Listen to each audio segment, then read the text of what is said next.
to cover all geographies. Um, that's what we tried to do. I don't know how many are going to attend, but I think Deepu tell me there are about close to 150 confirmed attendances that we have, those who have Great. confirmed. And there are always last moment dropouts and last moment, joining ins.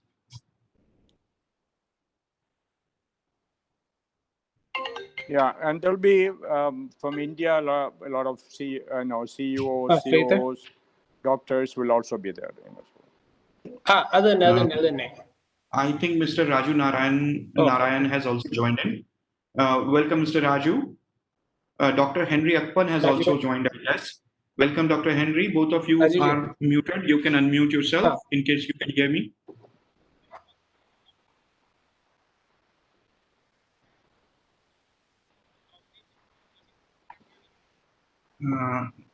Dr. Henry, you can unmute yourself. Henry joined, Mr. Narayan, you can. Joined. Yeah, but they are on mute still. I can hear you. Dr. Henry, how are you doing? Okay, fine. How are you? It's an honor to have you here, sir. Program on India.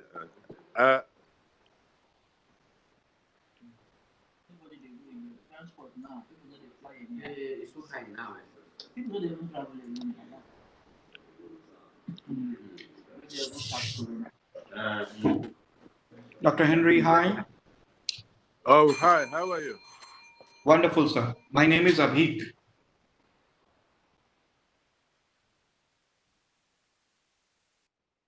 How are you? Wonderful, sir. How is you, sir?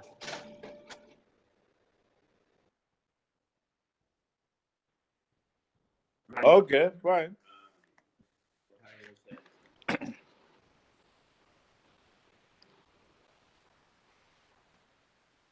We shall be beginning soon, sir, in next maybe 10 to 15 minutes time.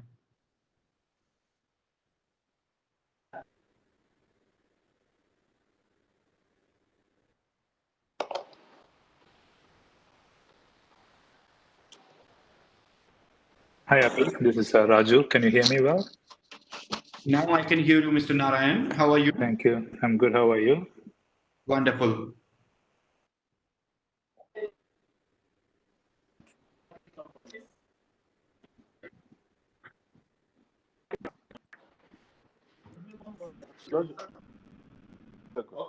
Dr. Henry, are you taking the call from your phone?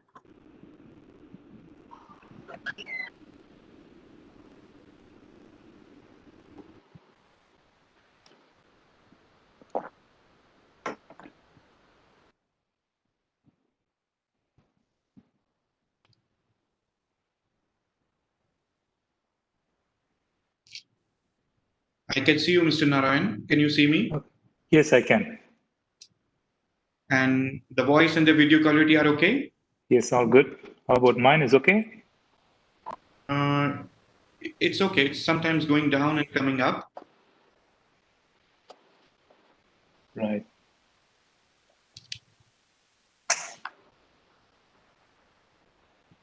Is that Dr. Sagadullah? Okay, I think rest of the speakers should be joining in next 4 to 5 minutes. How are you, Dr. Sagadullah? I'm not sure whether you remember me. I met you many years back at KIMS Trivandrum. Yes, sir. I'm still here. Okay. I was with IHH, the Parkway Group in Singapore at that time. Oh, yeah. All right. Yeah. Yes. So we came down at that time there was this, there was another lady from US was also there in KIMS. I forgot her name. Yeah, she's Elizabeth, but that's right, Elizabeth. That's right. Yes, yeah, yes. Yeah. Elizabeth Clark. Yes. Yeah, Liz Clark, we call it. That's right. Yes. Dr. Saadullah, I'll be back in a minute. Yeah, sure. So how are you, Dr. Saadullah? How are you doing? Yeah, I'm great and doing well. Just working as a CIA healthcare coordinator for this year. Wonderful. And we have expanded a little bit in Trivandrum and some of the rest of the Kerala, and also in the GCC we have got 3 hospitals and about 17, 18 medical centers. Wow. And Okay. so we ended diagnostics, some diagnostics. So we tried to survive this pandemic. Yeah. One of my primary school classmates have recently joined you as your head of marketing, Vinod. Oh, Vinod. Okay, Yes. okay. Actually, Vinod organized this whole session, and That's right. yeah, you should be there listening to you. Yeah. But maybe Yeah. he's on a mute. Okay, He's that's from my wonderful. primary Yeah, school, yeah. from the Model High School in Trivandrum. Oh, is that right? Okay, Yes. great. Yeah. Model High School produces many good people. Model High School and Arts College. Yeah. Very nearby. Yeah. That's a deadly combination. I had part of the arts college, but not model school. And at That's that right. time, there used to be a lot of students from model school with a little bit chip on their shoulder.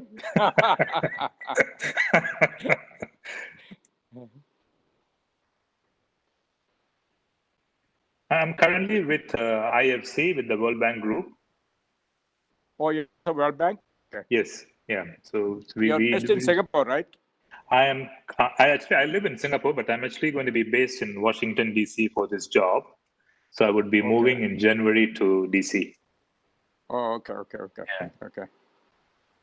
All right. So we do have a lot of investments in all the emerging markets, India, Middle East, and everything as well. Oh, okay. Yeah. Okay. Yeah. Okay, that will be a good, enjoyable time. Yeah. Yes. Dr. Mr. Ramsey joined in. Yeah. Welcome. If you're coming to India and coming to Kerala by any chance, please drop in. It will be very, very, I will. I'm looking forward to that. Yes. Once meet you again. Travel restrictions are over, yes. Yeah. I think. Hi guys, can you hear me? Yes, we can hear you. Hi. I'm Dr. Ramsey from Morocco. Hi, Dr. Najib. Okay. Yeah. You are the neurosurgeon, right? You are the neurosurgeon. Guys. Yes. Yeah.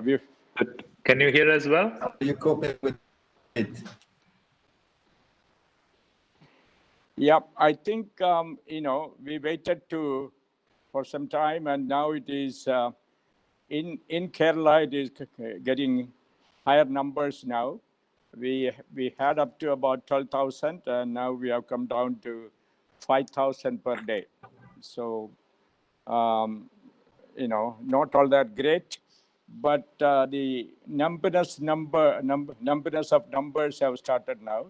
Previously, we saved 3,000 or 2,000 and all, we get excited, worried.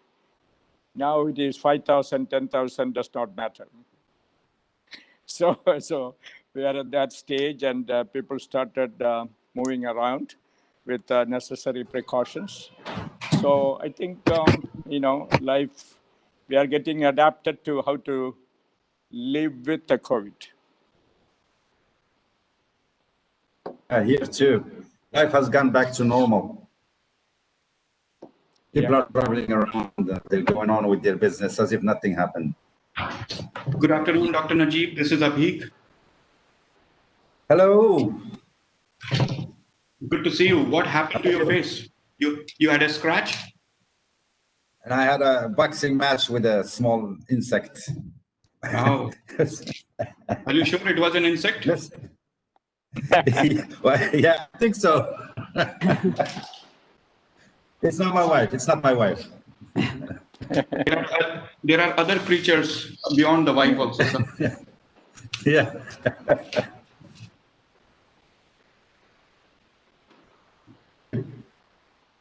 We're doing okay. We are not doing bad. We just wait for the international travel to start at the earliest. When do you think it's going to come back? The activity is going to pick up again. if you talk of economic activity, it has already started picking up in India at least. On the international front, on the international medical travel, thanks to all the bubble flights and some of the agreements that we have with some of the countries, the travel has restarted. So we are receiving patients. We have started receiving patients through Emirates and through Sharjah. So that way, I hope that by end of next week, we should have an agreement with Ethiopian Airlines as well. So that will open up Africa for us. It's brilliant. The Moroccan airline as well. There are some partnerships with the Indian Airlines, and maybe we should tap into that as well. Absolutely. One by one, it should be opening up.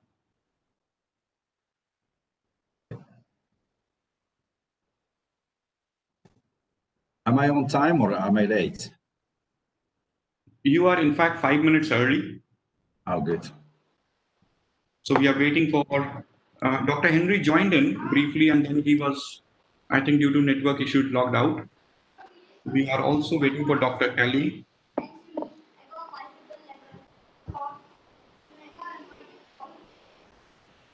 Ms. Zimba is already there, Ms. Elizabeth.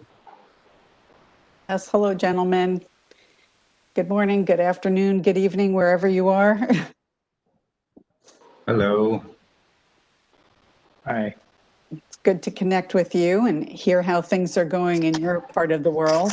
Right now, I'm in the US, even though I split my time between the US and Portugal. And as is widely reported in the media, things are COVID crazy here in the US. Along with a little bit political crazy, and things will be very interesting in the next few weeks to see what transpires in our election. So 2020 has certainly turned out to be a very memorable year. I don't think any of us will forget this for a long time, and we'll have stories to share with children and grandchildren. Oh, I remember 2020, and this was the year that insanity hit in healthcare. Yeah. But it's encouraging to hear that that there are some spots in the world where life looks normal and people are going about their business. The concept of travel bubbles is incredibly smart, keeping patients, staff, and everybody along the transportation line safe as they can, to do everything to reduce the risk of transmission, but get people particularly the urgent medical care that they need. So we see that in the pandemic, there is innovation. There are good people everywhere trying to do the right thing in the right way. So I find that encouraging, even though there is quite a bit of chaos, certainly on this side of the Atlantic. Yeah.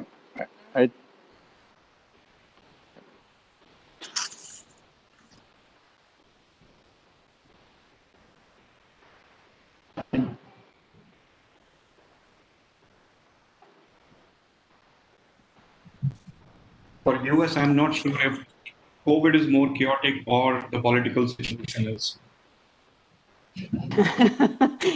It seems like a race to the bottom at the moment, but Yeah. It certainly is. It is a chaotic time. I think it's incredibly stressful for people in so many ways. The pandemic is bad enough, but the political uncertainty and the political environment here is adding stress for people. So mental health will certainly be a big issue. And we've seen in the US an increase in the demand for telehealth and telemedicine, which has really propelled the country forward in those regards, at least temporarily. The legislative and regulatory issues between and among the 50 states and the federal government have not been resolved, but because of waivers and certain exceptions that have been granted, it's really opened up those opportunities for patients and for providers to continue to deliver care, create and diversify their revenue streams, which is incredibly important any day of the week. I'm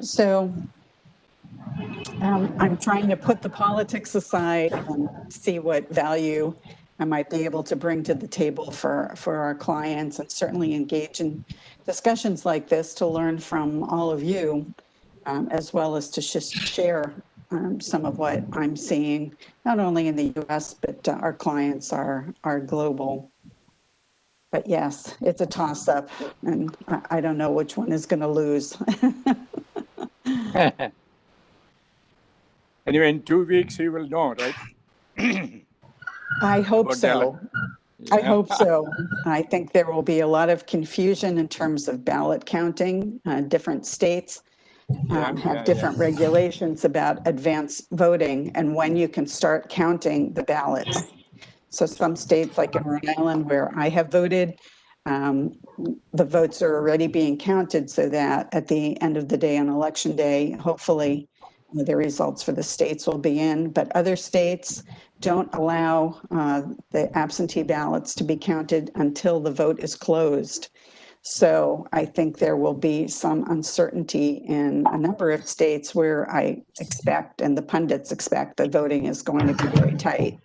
So we may not know on November 4th. We may have to wait.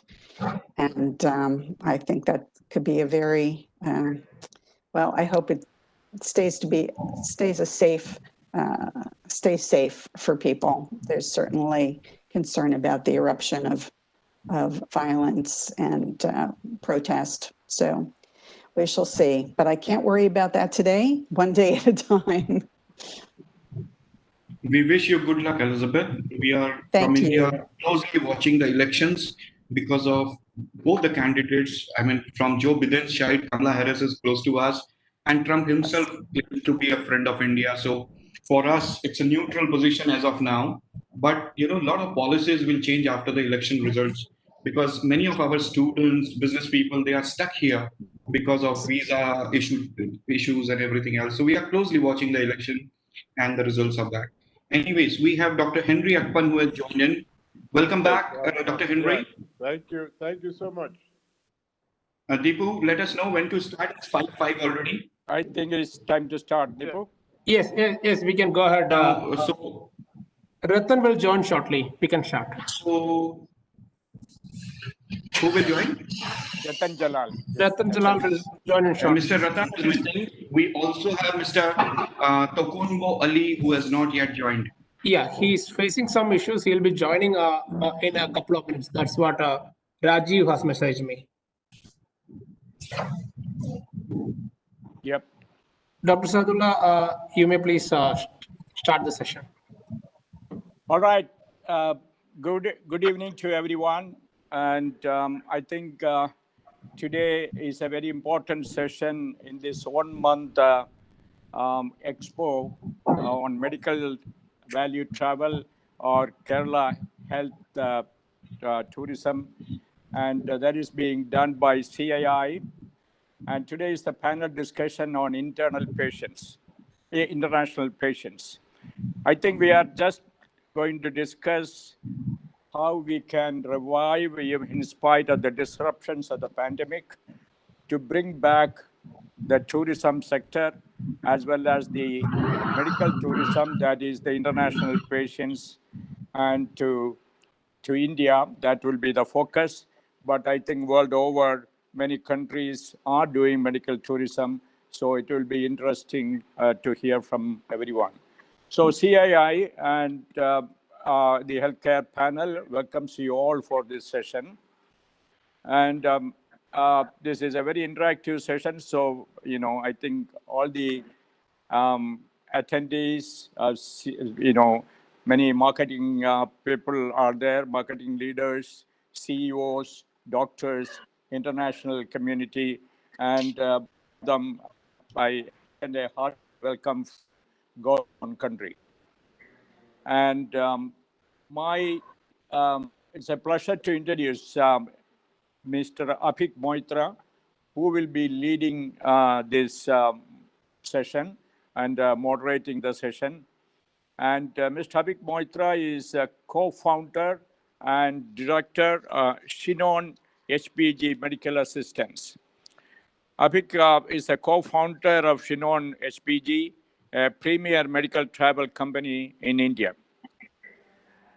His company today is one of the leading assistant providers to patients traveling from all over the world to India. And he, by this time itself, in a short period, he has assisted about 11,000 patients in the last few years. Abhik is a management graduate with a master's in business administration, and he also holds postgraduate diploma in business management from Symbiosis Institute in Pune.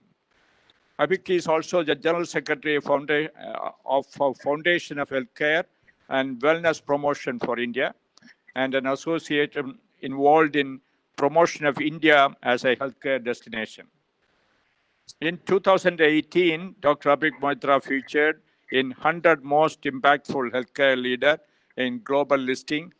In 2019, again also, he was listed in Global Listing of 100 Most Important Leaders in the healthcare. So, it's a great pleasure to welcome you, Abhik, and to take over the session. And there are a number of speakers, and there are wide variety, in fact, from distinguished in their field from various parts of the world, and Morocco, US, Singapore, and many other countries. And I think Abhik will take over. And wish you all a very good evening and a good session. And this is the only session actually taking the full 2 hours, because this is valuable for Kerala and for CAI. Thank you very much. Abhik, over to you. Thank you, Dr. Sahadullah. Thank you, everybody at CII. I have too much of thankfulness to present myself because CII, ladies and gentlemen, as Confederation of Indian Industries, as it is known as, is the top industry body representing various Indian trades and industries. CII has a history of about 125 years, and they have been catalyst for establishing many businesses and revival of many sectors, including promotion of many avenues. So it's a pleasure, it's an honor to represent CII here on this panel.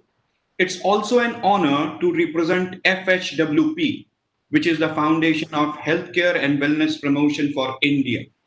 FHWP as a body, we try to promote India as a healthcare destination across the world. Together, along with CII and FHWP, we are celebrating the 19th edition of Kerala Health Tourism, which is also known as Kerala 2020 in this current season. The event, it tries to promote Kerala as a healthcare destination. Kerala is one of the states in India. For all those people who do not know, all those people who are joining from abroad, Kerala is down south in India. It's a very premium destination specifically for tourism. And there are effective and wonderful healthcare institutions there, specifically both for modern medicine and Ayurveda.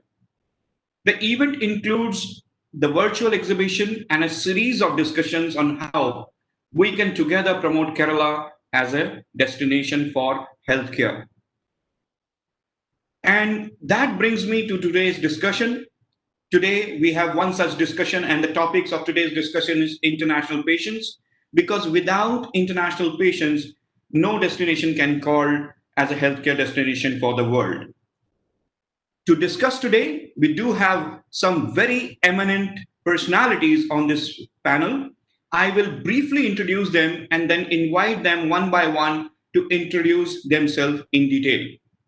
We have Dr. Henry Ekpan joining from Nigeria. Dr. Henry is Permanent Secretary in the Government of Nigeria. We have Mr. Ratan Janan, who is Founder and Principal Consultant for Medium Healthcare Consulting. We have Ms. Elizabeth Zimba, who brings the female power to this panel. She's the author and president of Medical Tourism Training. We have Ms. Dr. Okungo Eli, who is the group head for medical services, AXA Mansard Health. We have the doctor, the neurosurgeon from Morocco. His name is Dr. Najib Ramji, It's an honor to have you here, sir. We have Mr. Raju Narayan, who is joining us from Singapore. He's a senior healthcare specialist at IFC, which is International Finance Corporation. Now, if I may kindly invite Dr. Henry to introduce himself in a little more detail, sir. Dr. Henry, if you may kindly introduce yourself. Yeah, thank you, Abi Matran. I'm a medical doctor of over 36 years post-qualification. I'm also a consultant physician, but presently I work with the government of Nigeria, and I also practice medicine, health, public health, and other areas of medicine. And I've also been involved in a lot of medical tourism in India and some other parts of the world. Thank you so much. Thank you, Dr. Henry. It's an honor to have you here. If I may now invite Mr. Ratan Jalan to kindly introduce himself in a little detail. Mr. Jalan, over to you. Thank you, Abhik, and I would like to welcome all the co-panelists. And so my name is Ratan Jalan, and for the last 10 odd years, we have a healthcare consulting firm called Medium Healthcare Consulting, and I happen to be the founder and principal consultant there. Prior to that, I used to be the CEO with Apollo Hospitals Group for almost a decade, and created some innovative healthcare delivery formats while I was at Apollo Hospital, Apollo Clinic, and the boutique birthing center format, which was called the Cradle. I also used to look after the strategic marketing for the group and also the international projects for that matter. So I'm just saying, compared to all others who are there on the panel who seem to have incredible experience when it comes to medical value travel, I would say I'm in the learner mode. So I would say my experience maybe more as an outsider or what I view this opportunity to be. So thank you so much, Abhik. Mr. Jalan, one can be modest. One has so many things to be modest about, and that's your modesty speaking about yourself. Thank you so much for introducing yourself. Miss Elizabeth, you know that right now there is a festive season going in India. And in this festive season, we celebrate the mother goddess. And you being the only female in the group, we extend you the heartiest of respect from all of us here.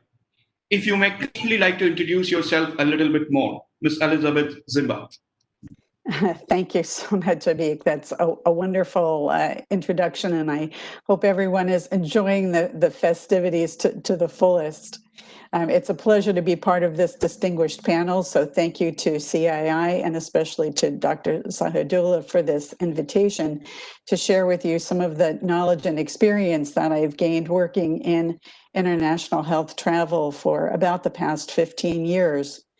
And during that time, I've had the honor to work with governments, with providers, with professional associations, health clusters, individuals in hospitality, transportation, pretty much every aspect of all the links that contribute to the success of the international patient journey. So part of the areas of specialization or expertise that I and my team bring to the table have to do with market research, with marketing, with cluster development, with improving, building a superior patient journey and patient experience, as well as organizational development, both on the local, national, and regional level. So I'm looking forward to learning from my panelists and to receive some excellent questions from the individuals who are participating in this to really try to squeeze all the juice they can out of my brain. Thank you. Thank you, Ms. Elizabeth. The last words, I will pick it up from there, the brain. And there is one person in this panel who can talk a lot about brain, and that is Dr. Najib Ramzi, who's a neurosurgeon from Morocco. Dr. Ramzi, over to you for your introduction kindly. You are on mute, Dr. Ramzi.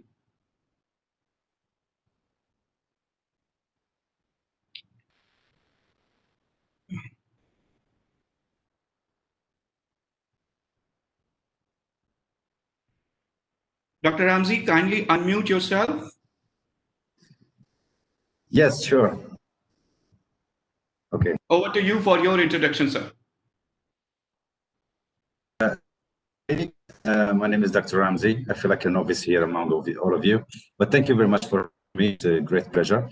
My background is it's a clinical background. I've been trained in neurosurgery in Europe, and I was a consultant in the UK before deciding to come back home. I also hold a PhD, a master's degree in public health, and I used to work as a researcher in Oxford University. I've been involved in medical tourism over the last 4 or 5 years. I've co-organized the African Moroccan Summit for Healthcare, and I've been to India to attend the. Hello, can you hear me? We can all hear you, sir. Go ahead. Habib, can you hear me? Yeah, we can hear you. Yes, we can hear you. Can you hear me? Yes, sir, we can hear you.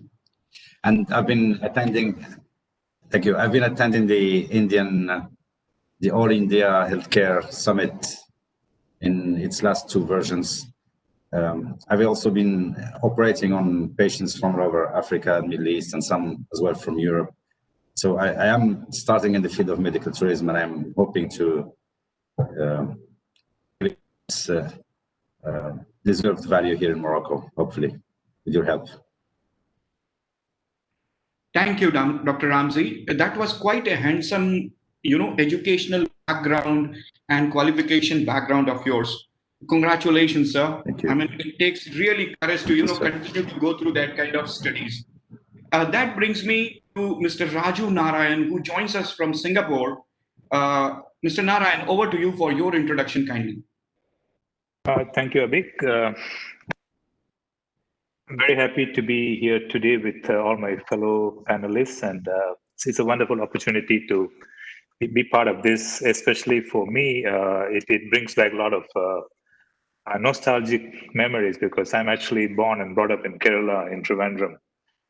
For 17 years, I was in Kerala. Then I moved to Singapore. So I live in Singapore currently. And I've been in healthcare for the last 30 over years in various roles: hospital operator, specialist manager, hospital CEO, and director of the board kind of opportunities. So I've worked, although I'm based in Singapore, both in public and private sector healthcare institutions. I worked in a lot of emerging markets in Vietnam, Malaysia, and in Australia, and in the Middle East. And currently, I'm with the World Bank Group as a senior healthcare specialist with International Finance Corporation. So I look at, currently in my current role, I look at healthcare from a very global perspective, but not as an operator, but as somebody who has gone through various systems. So it's a great opportunity for me to share my experience and also to learn from different healthcare delivery models across the world. And I'm really looking forward to this session and share our ideas. Thank you. Thank you, Mr. Narayan. And ladies and gentlemen, there is only one person missing, that is Mr. Tokumbo Ali, Dr. Tokumbo Ali, who is having some issues with his system, and he will be joining us shortly. And beyond the panelists, there is one person who Dr. Shahadullah has already introduced, but never mind, let me reiterate myself. Dear colleagues, audiences, panelists, my name is Abhik Moitra. I'm the co-founder and director of Shillong HBG Medical Assistance. We are a leading medical assistance company, medical value travel company in India, having assisted over 11,000 patients in last few years, which possibly also makes us one of the largest in Asia today. I am also the General Secretary for Foundation of Healthcare and Wellness Promotion. With the permission from panelists and CII, allow me to put a context to the topic here, which we are going to start discussing now. Dear audiences, before I start that, many thanks to all of you to having taken your precious time out to be part of this discussion. My heartful thanks to all of you once again from behalf of CII, FHWP, and all the panelists here. India is one of the top 4 destinations in the world for international patient arrivals. We have the data for 2018, and in 2018, India has received the total of foreign travelers of about 10.56 million tourists. Out of this, 6.1% were those who came purely on medical reasons and on a medical visa. This translates to close to 650,000 medical travelers coming to India in the year 2018. Approximately another 100,000 came for wellness tourism, and there were close to 100,000 travelers who came on tourist visa but to avail a medical service. This gives us a figure of about 825,000 medical travelers who came to India for healthcare purpose. Taking an average ticket size, we arrive that today the total market value of the medical travel industry in India is about 5 billion USD. Just to put a perspective, the world medical travel market is assumed to be 45 billion, though there are a variety of figures available, but this is the widespread accepted figure that the world medical travel market is approximately 45 billion. India has 11% of this market share. Now, when we talk of this size of an industry, it becomes very important for any country's economy, the healthcare industry, the forex, everything put together. And the importance comes from a variety of reasons. One, the international patients add to the capacity utilization of healthcare facilities. It helps us to get faster return on investments. It helps create a lot of employment generation. It helps government for a lot of forex earnings. And it gives a lot of soft power to any country. At the same time, for countries from where these patients are traveling, it does have a bit of negative effect and it loses valuable forex. It also loses or may result in losing confidence in the local healthcare infrastructure and issues thereabout. But in the whole discussion, in the center of this trade is a person for whom, by whom, and with whom this industry runs, the international patient.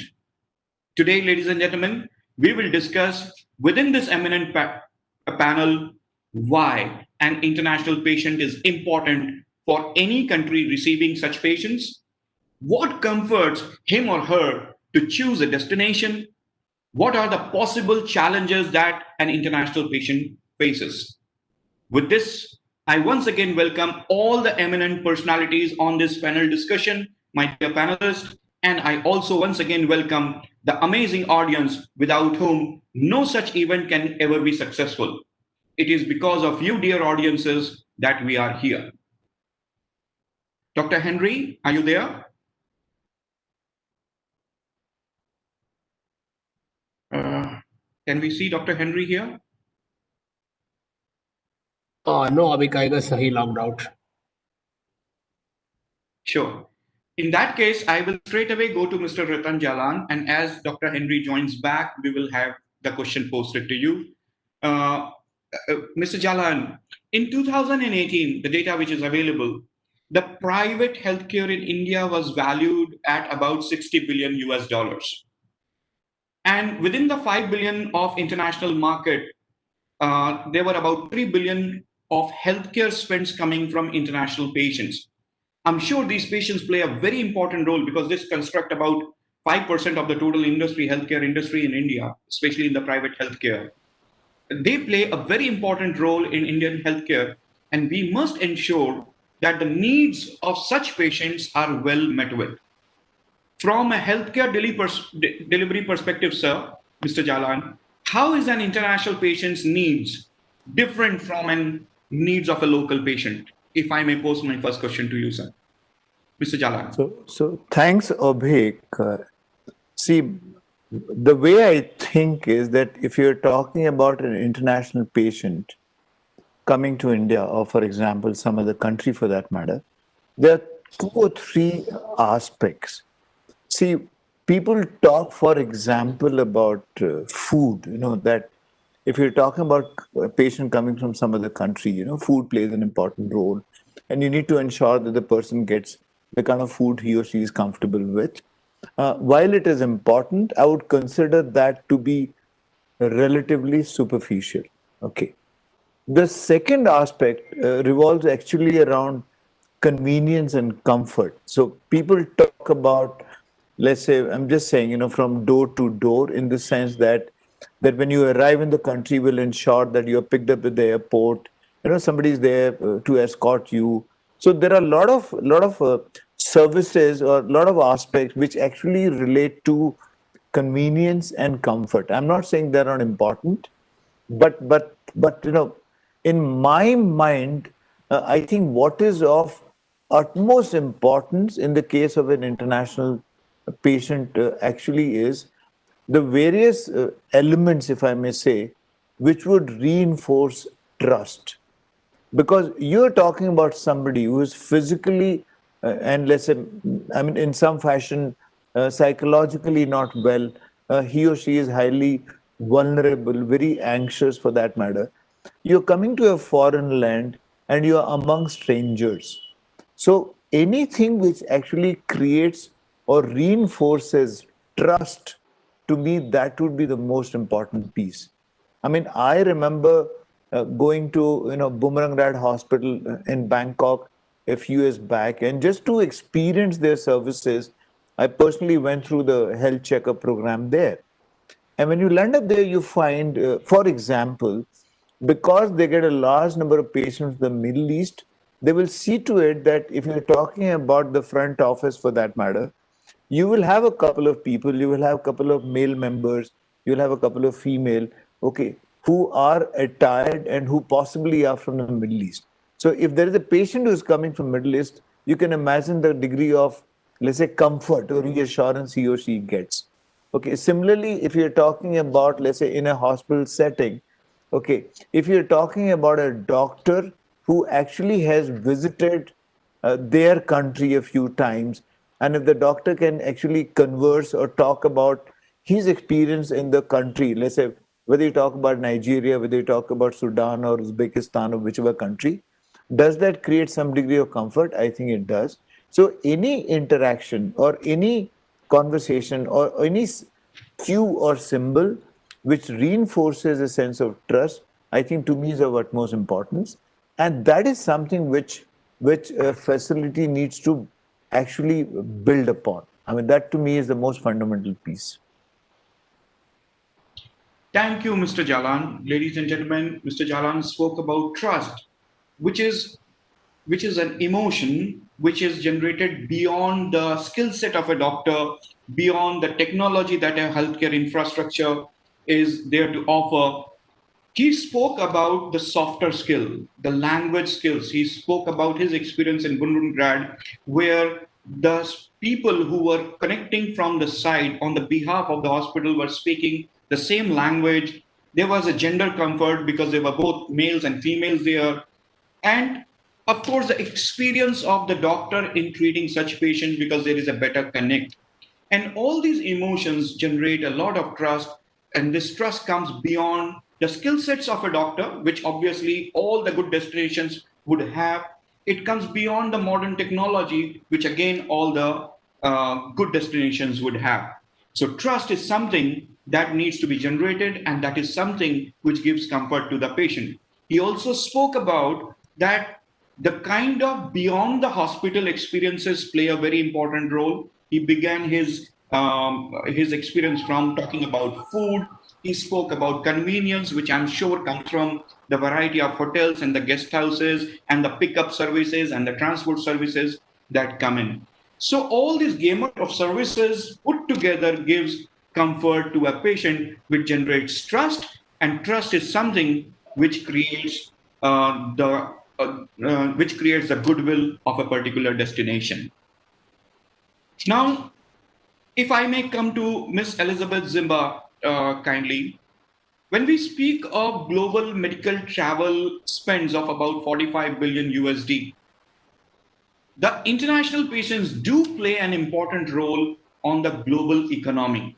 But then these spends come from someone who is in pain, who is in suffering, who is in need of trust, and planning for a travel to some unknown destination, to a country where probably they are traveling for the first time, it may add to further anxiety. Now, what are these fears an international patient faces while planning his or her medical travel? Ms. Elizabeth Zimba, if you may kindly take that question. Yes, thank you. Thank you, Abhik. It's an excellent question that only looks at one aspect of this complicated equation of medical travel. So I'd like to expand it just a little bit and talk about it from not only the perspective of the patient, but what the responsibility of the service provider is to ensure an excellent experience for everyone involved. And by that, I mean not only the person who's traveling, but the person or family members who are involved in the decision making, as well as the experience for the service providers. We want to have happy, engaged staff. We want to have good clinical outcomes that keeps doctors happy. We want a successful revenue experience that keeps CFOs and CEOs happy. So just to put this in a little bit of perspective, for the average person, what is more stressful than going to the doctor? Whether you're going for a health checkup or you're going for elective surgery or you're engaged in complex medical care for a difficult medical situation. A visit to the doctor is an anxiety-producing experience. So what can, from the perspective of providers, what can providers do to build the trust and confidence that Dr. Jalan was just referencing? So the approach that I recommend to clients, and when I say clients, it might be done on a regional basis, and it should certainly be done on the provider basis, is to engage in the process of mapping. And that's the mapping of the patient journey and overlaying that the mapping of the patient experience. And there are some excellent tools that are available to get you started. And this is certainly something that we have experience in as well. So in terms of mapping the patient journey, what that involves to put yourself in the shoes of the prospective patient that you want to attract, whether that patient is a dental patient, someone coming for orthopedic surgery, someone coming for advanced cancer care. How does that journey start, and what is a successful outcome of that journey? And you really need to take a scalpel to this patient journey and map out every single small segment of it, from initial contact all the way to post-discharge follow-up. And on top of that patient journey needs to be mapped the patient experience. That is, what am I experiencing as the patient? And that those experiences, those emotions rather, are a very wide range. It's not only fear or anxiety, which is certainly high on the list, but other things as well. It might be excitement. It might be comfort. It might be relief. So it's really looking at each element of the journey, and at what point are patients feeling a little bit encouraged, or are they feeling depressed? Are they second guessing themselves? This is something that's common among international patients. They select a provider, they start the process, and then they're thinking, oh my gosh, what have I done? Is this the right move for me? So at each of those high and low points, there's an opportunity for a provider to create an intervention that can help ameliorate any of the challenging emotions that international patients might feel. And especially in this time of COVID, what has happened now, and I think this will continue into the future, is that there is not just a single patient experience that needs to be analyzed from the provider side, but now there are three. There's the traditional patient journey, which is face-to-face, what we have grown up and been accustomed to, where we can go to the doctor's office, we can talk together and have that personal exchange. We now have a virtual visit, which has become much more common. And for many, many people, it's a strange experience. And I'll talk about that just in a little bit more detail in a moment. And then there's the third experience of patients now coming to hospitals. They're being triaged on the front steps of the hospital or the clinic, and they're seeing healthcare professionals dressed in outfits that make them look like they're from Mars. This is not how I'm used to seeing my doctor. I don't usually see my doctor in full PPE before I even have my blood pressure taken, which after seeing her in full PPE has just shot up my blood pressure. So there are different patient journeys, and there are different opportunities to intervene and help to build the trust and confidence that is necessary to get somebody on a plane, train, bus, or any other form of transportation to go from their home to your front doorstep. So for example, I just talked about this new patient journey of virtual visits. So what can providers do? First of all, they can invest in the training for physicians, not only in the technological aspect of it, how comfortable are doctors in delivering virtual visits, but as we call them, soft skills. How can you convey trust and confidence virtually as you would do in person through your body language, through your tone, through many, many ways that doctors know quite well.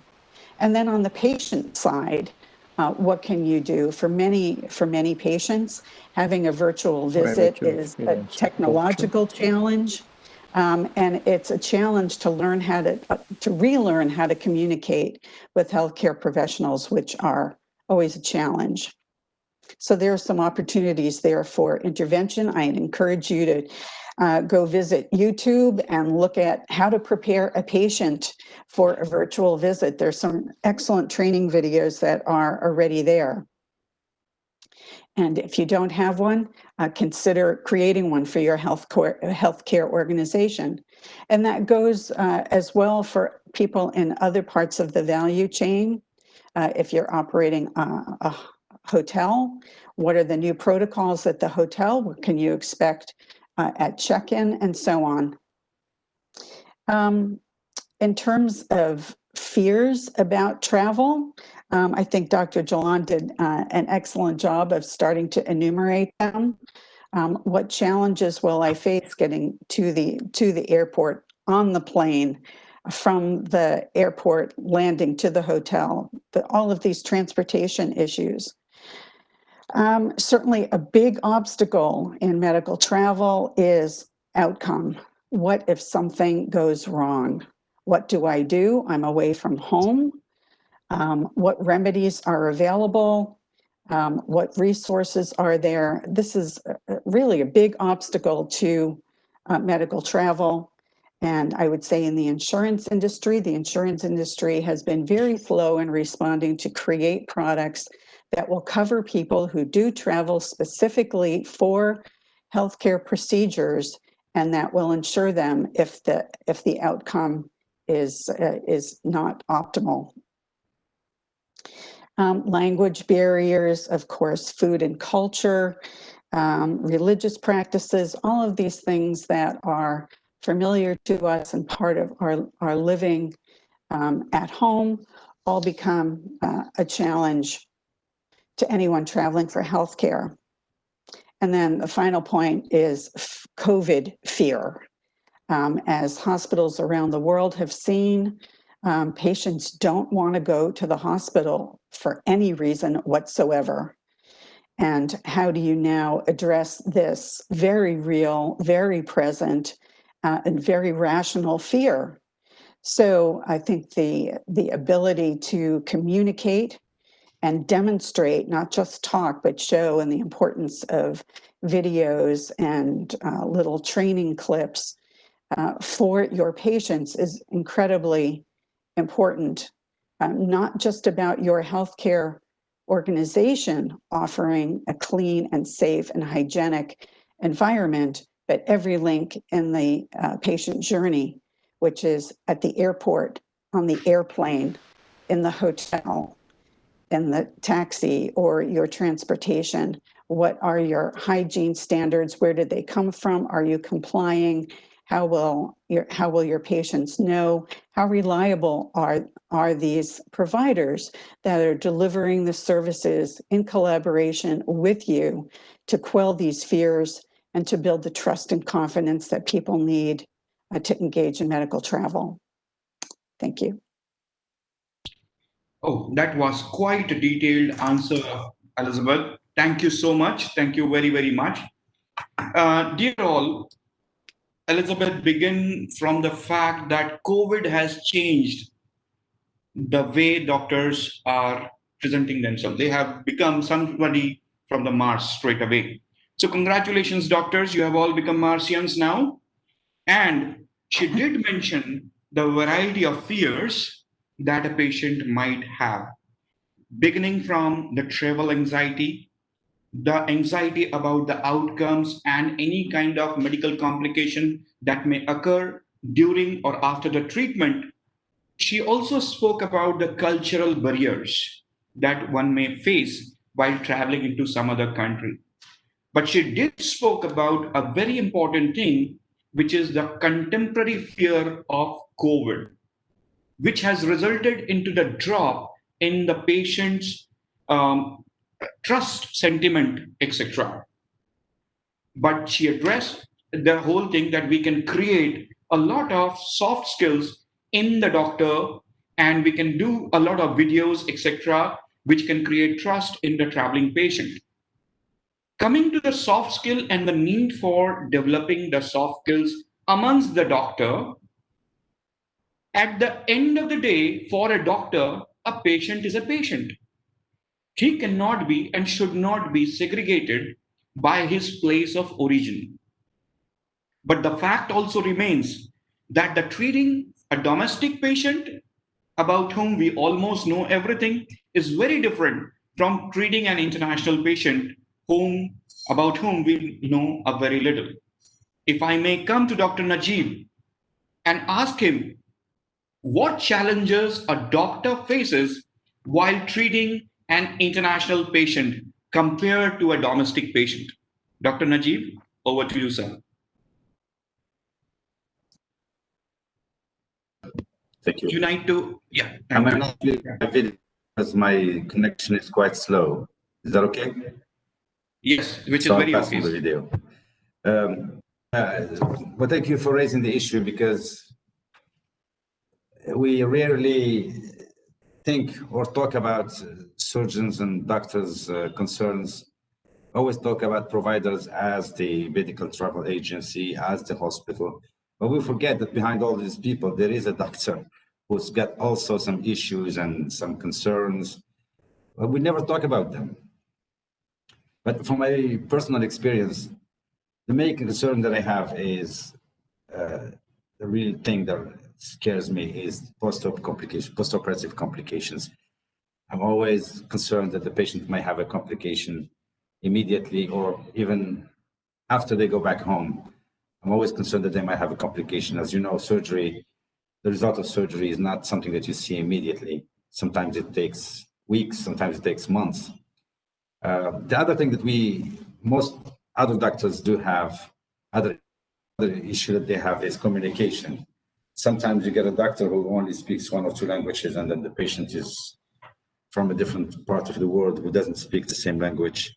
And then you get communication problems. And as you know, roughly 75% of medical errors are due to communication. So that's a serious problem. From experience, there's also another problem that I have faced in the past is errors in imaging and lab results as reported in the home country. I had cases where there were errors in reports or in names and stuff, but there's one easy way around that is repeating investigations on arrival. As soon as you get your patients, you get another MRI, get other labs, etc. So yeah, I mean, aftercare and follow-up are very important. Sometimes you cannot keep the patient long enough because otherwise either it's costly or it's just not practical. So you have to have a way to liaise with local, either general practitioner or specialist locally, that your patient can have the right, in our case, usually neurosurgery, it's rehab, physiotherapy, follow-up imaging, things like that. But it's very important to have someone in the home country, someone you can talk to, someone who can update you on the patient's status. There's also a problem with long flights, which is something scary for neurosurgeons. You don't want your patients to go on a long haul flight, like a few days after they have major surgery on their back or their head. So the risk of thromboembolism or wound dehiscence. Then again, that you get around by keeping the patient a little bit longer with you until you're sure that they're safe. And in general, there is another issue, a smaller issue, is it has to do, as Isabel mentioned, it has to do with the cultural beliefs, the difference in cultures, difference in expectations from patient, from culture to culture, risk aversion. Some patients may change their mind once they get and no longer want to take the risk of having surgery. But again, the best solution for all this is to discuss this beforehand, have a video consultation with the patient before they set on to travel. But in general, good communication allows you to solve most of these issues. That's it. Thank you.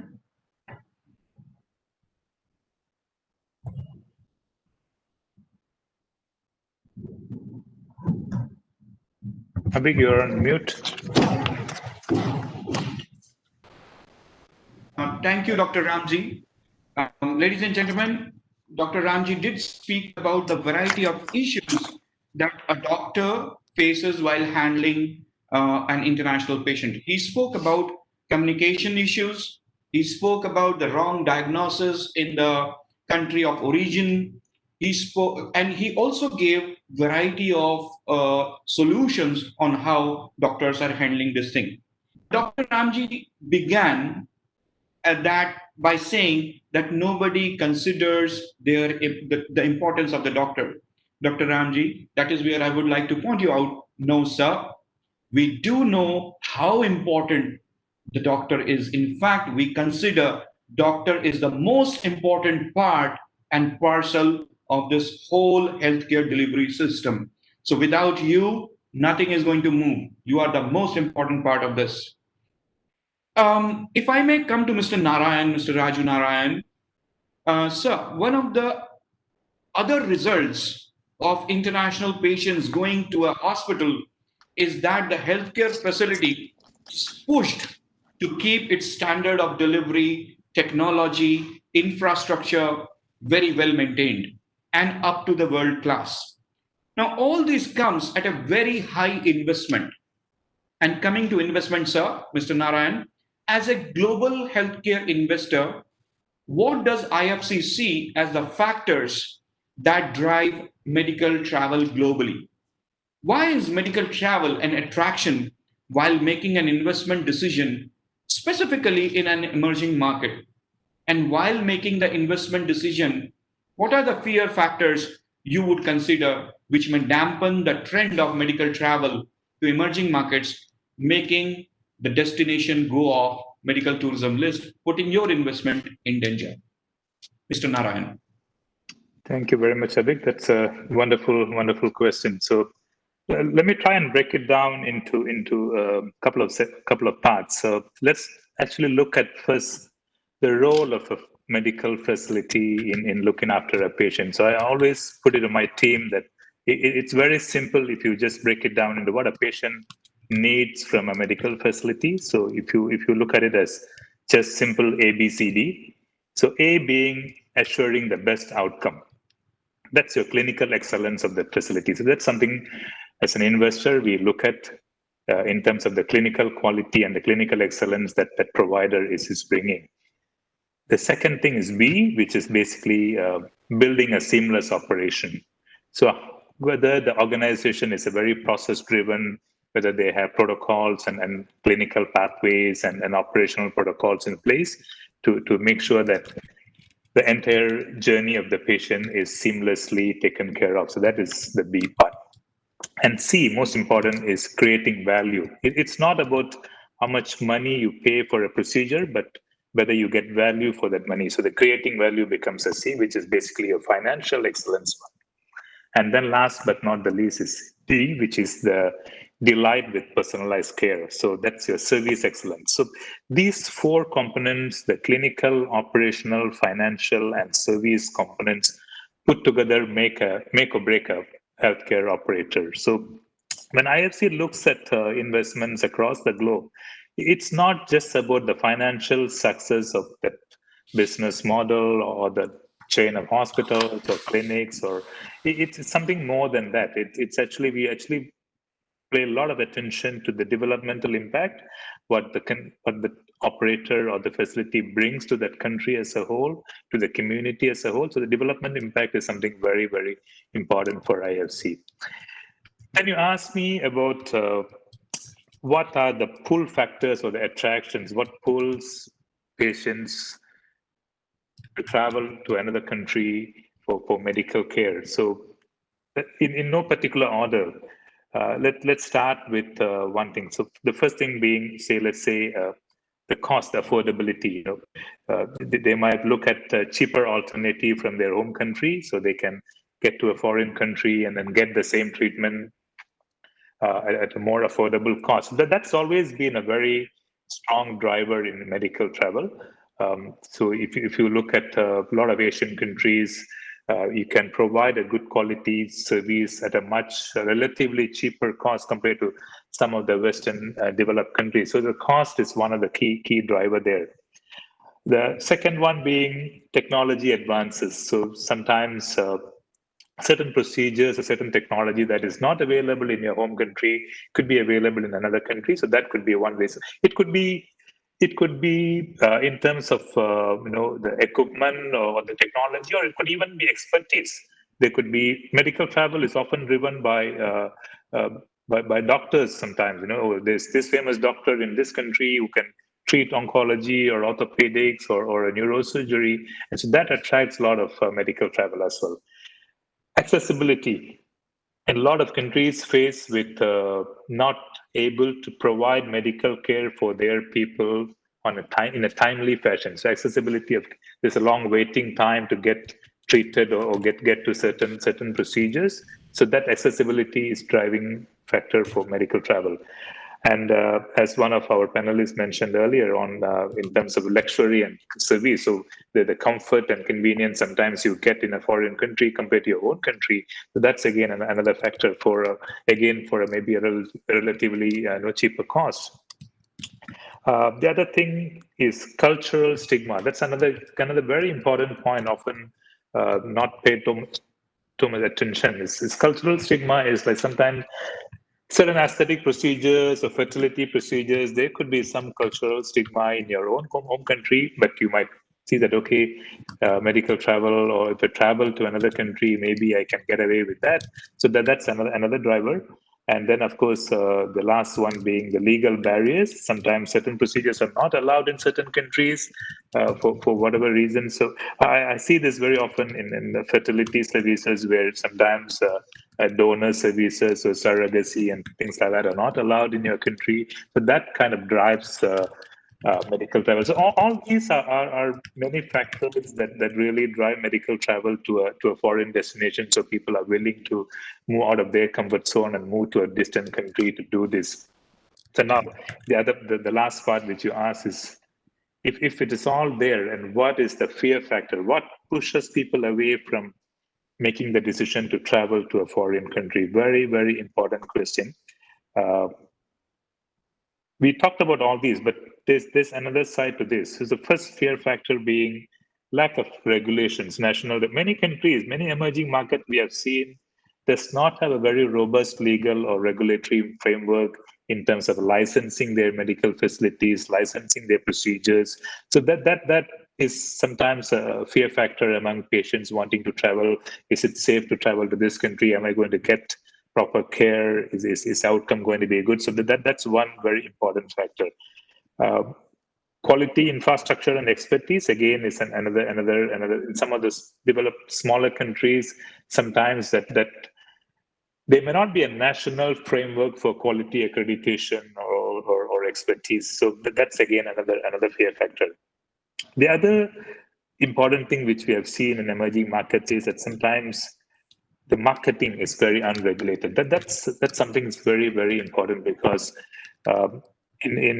when you lack regulations and guidelines to market your services or publicity, healthcare publicity, that gives to a lot of false claims and assurance on outcomes. So if you look at every website of any provider, doesn't matter which country they are from, what size and shape the provider is, nobody is going to say anything bad about themselves on their websites. Obviously, they're going to say that we are state of the art, world class. Everybody is going to say that. So as a patient from a foreign country, when you go through a website and look at it and see, oh, how do I choose? Everybody seems to be good. Everybody seems to be best.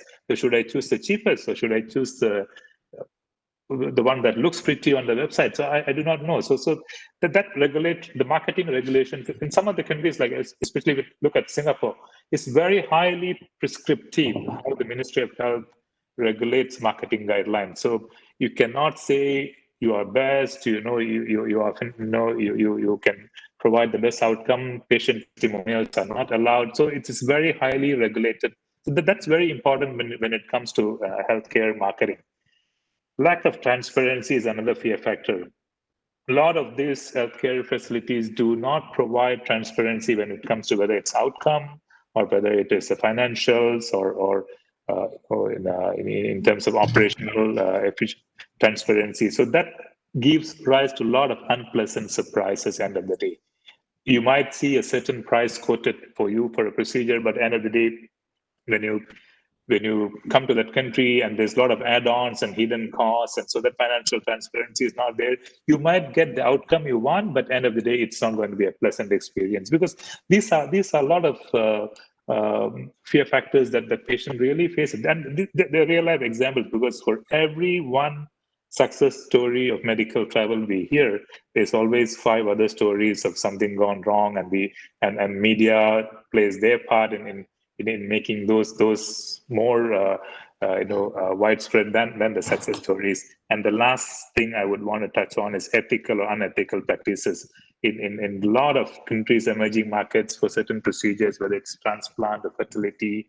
Because of all these lack of things which I mentioned earlier, there's a lot of unethical practices that happen, and that gives a very bad experience and a nightmare to the patient. So these are the fear factors which we have seen, and we feel that are pushing or dampen the drive to travel to a foreign country. Thank you.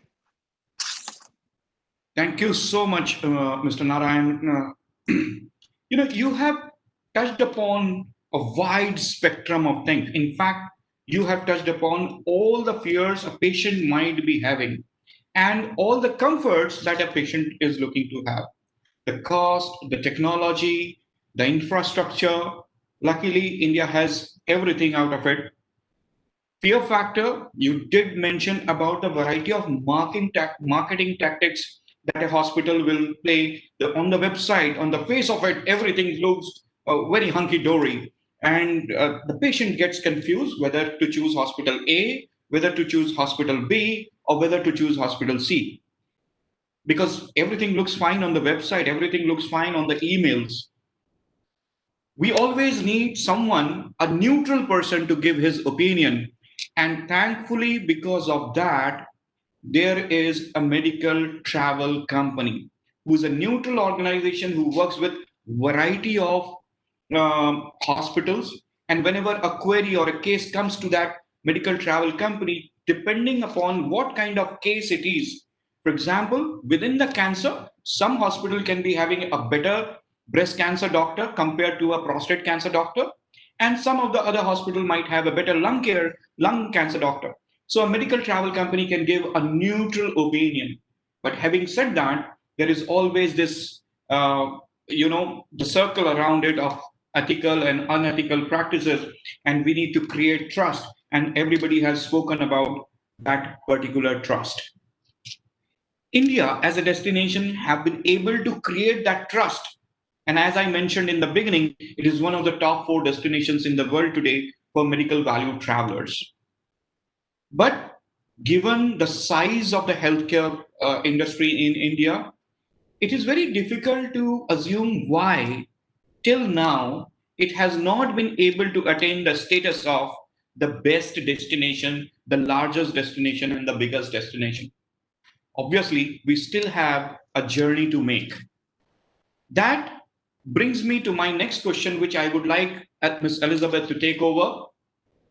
Ms. Elizabeth, when we talk about the variety of destinations worldwide which invite medical travel, and you having experienced yourselves from the very, the profile that you keep, being the author and president of Medical Value Training Company, you have been to so many destinations.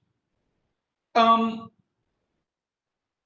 amongst all those worldwide destinations which receives international patients, which destination would you prefer, and what are the reasons that the destination would rate better amongst others? Ms. Zimba, over to you. Yes, and take thank your you. time, answer in detail. We need a very elaborative answer, kindly. Okay, so here is your elaborate answer. That question contains 2 key elements. One is about patient decision-making, and the second is what destinations do to attract those patients. So first of all, in looking at patient, and I'm using that term broadly, so that it can include wellness services, elective procedures, as well as complex medical care. It's a very broad spectrum, and depending on the individual and the service that they are looking for, the decision about destination is going to be quite different. So part of the work that I do is to help destinations as well as providers identify who their ideal customers are. And those customers may be what we traditionally think of as patients or not. So for example, if for India, Ayurvedic treatments are a big draw. I know it's part of the tourism sector to Kerala. So someone who is going to India, who wants to have Ayurvedic services, their decision process is completely different than someone coming for elective procedures. Maybe I want a knee replacement or a hip replacement, as opposed to someone coming for very complex medical care. So I have a process that I use. It's at least 27 decision factors that drive decisions for customers or clients along that entire spectrum. So for example, if I want Ayurvedic services and I'm looking at one element, one component, which might be climate, where do I want to go for this particular type of service, and how much influence does this one of these 27 plus factors have on that decision? So for Ayurvedic services, probably climate is very important. So India, I'm going to want to go somewhere warm, and Kerala is a terrific destination. But then I look at it a little bit deeper. When is the rainy season? do I want to go to Kerala during the rainy season, or do I want to go when the weather is a little bit nicer? We can look at that same factor across the complexity line of medical care. If I am traveling to India for a complex cancer treatment, I probably don't care what the weather is like. I'm going to need treatments at a particular time. I'm going to be looking at other factors that are going to be weighted much differently. So I think in general, providers and destinations underestimate the complexity of the customer/patient decision-making process. And that is something that is complex, it's varied, there's no simple answer. It is an investment of time and understanding. That means surveying if you're a provider, surveying your current customers or your prospective clients and understanding what influences them, so that out of that list of factors, you can identify the ones that are of most importance, the ones you can influence, and the other factors that you simply have no control over. So that's one half of the equation. The other half of the equation is what the service provider can do, whether that service provider is a hospital or clinic, or whether it's a destination. So because of this question, I'm going to answer it from the perspective of the destination and not necessarily the provider, even though providers should be thinking about this as well. So there are four things that I think destinations need to do to really create an attractive package to bring in the kinds of clients, customers, patients that they do want to attract. So I've just mentioned knowing your ideal clients. Who are they? You have to know everything about them. And it takes time, research, and energy. But you have to know them just as well as you know your spouse, your best friend, your parents. I'm talking that granular. It's really a surgical dissection of your ideal clients. You also have to know what your offering is. And I think Kerala has a lot to offer. I had the privilege to be invited by Dr. Sayadullah to KIMS several years ago and to be introduced to that particular region, Kerala. There are a lot of assets there, and that's great.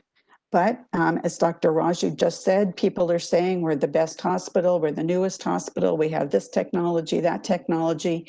What is it about your destination that is unique and compelling? The third point is that you have to know your competitors. You have to do a competitive analysis, whether it's of a destination or of particular providers who are offering competitive services to you. So if you are specializing in pediatric oncology, you have to know everything about the top hospitals who are offering competitive services and do a deep dive and create a brief on competitor analysis. And this is often the most challenging element for healthcare providers, is that they must find ways to collaborate and cooperate. Healthcare providers are used to competing with each other for valuable international patients. And I would say that's a very narrow point of view about the world of medical travel. It looks like all of the hospitals in Kerala are invited to a birthday party. There's a birthday cake, and there's a fight over who gets the biggest piece of the cake. There are winners and losers, and I would say overall, economically, that perspective is a losing proposition. Instead, think of yourselves being invited to a birthday party, and there's as much food as you can eat of everything that you enjoy eating. And that's the benefit of collaborating, and that's some of the work I've done, whether it's through formal health clusters or working with organizations that take this approach but in a different way. So these 4 components I would submit create a successful destination strategy, either for a region or for providers. So to answer the question, where would I go? I often get asked this because I've had the privilege of traveling a lot of places around the world and seeing a lot of hospitals and clinics on 5 continents. So depending on where I am on that spectrum as a patient, where would I go for Ayurvedic treatment? Of course, I would select India. It has all the right components. Where would I go for elective care? If I needed a knee or hip replacement, I would consider Malaysia, which I believe is a competitor for India. And where would I go for complex, very complex medical care? I would look at Korea. So these destinations, whether it's Kerala for Ayurvedic, whether it's Malaysia for elective care, or Korea for complex medical care, whether you've done it knowingly in India, or whether it's just organic, or whether you're Malaysia and Korea who have taken these 4 elements and done them intentionally, professionally, thoroughly, under review all the time as consumer demand changes, as other factors change. They have done it exceedingly well. And the response that I have when I read this question, and I thought, don't think about it intellectually, just respond, as a human being who needs healthcare. Malaysia and Korea came to me immediately because they have done an excellent job of creating trust and confidence in their services. They've done it intentionally by knowing their ideal clients, what they offer that's unique in the world. They know who their competitors are, and they have found ways, very different ways, to collaborate and cooperate. In terms of who they are authentic. They don't try to copy. There's none of this Me Too attitude that I see in the marketing and in we're the best, we have the best doctors, we have the best this. Those are platitudes, and people don't respond to them anymore. They are meaningless. They can't help patients decide where to go. So get rid of them. Malaysia is true to what Malaysia is. They are looking for, in general, middle-income patients who want high-quality healthcare in very nice surroundings, not the fanciest, but lovely. They're clean, they're confident, they have an excellent national healthcare system that provides good access, as does Singapore, as does Korea. That in itself builds confidence. So I would just add the COVID impact to all of this and reference national brands or regional brands. How countries have handled the COVID situation will impact patient decision-making for, I would say, the foreseeable future, probably at least 2 years, maybe longer. 2 weeks ago, I participated in the USKIP annual event, which is the U.S. Cooperative for International Patient Services. And the damage to the U.S. national brand by our lackluster handling of COVID was a topic of very passionate discussion. And how can this nonprofit organization that represents the best of American international patient services, how can they as an organization try to repair the national brand of US healthcare. That was not a topic I had expected to hear a year ago, but now it's very much a topic. And I think India needs to look at it. I think Kerala needs to look at it in comparison to the rest of what India is doing. And I would say, look at what Korea and Malaysia have done in terms of their outstanding response to COVID, and what trust and confidence that will build and enhance their reputation. So I hope I've given you enough detailed information. I want to give time to other speakers and certainly welcome any questions if I haven't covered things or explained things adequately enough. Thank you. Thank you so much, Elizabeth. It was not only too much of information, it was actually too much of food for thought for all those people who are joining in from Indian healthcare side. I'm sure Mr. Ratan Jalan, Dr. Sadullah, my brain, we are running, because we have kept a very, very ambitious target for ourselves. And that brings me to Mr. Ratan Jalan. Mr. Jalan, you see, Korea is ahead of us in terms of choices. Malaysia is ahead of us in terms of choices. And we need to really do our bit right now. India undoubtedly has been able to address most of the fears expressed by the financial institutions, from the sponsors, from the patients themselves. But the kind of dreams we have, we need to make it big, and all those fears which were expressed by Elizabeth are important. Mr. Jalan, with all this thought process, what do you think is the biggest roadblock India faces in the journey to become a $15 billion destination from the current $5 billion revenues? Mr. Jalan, over to you.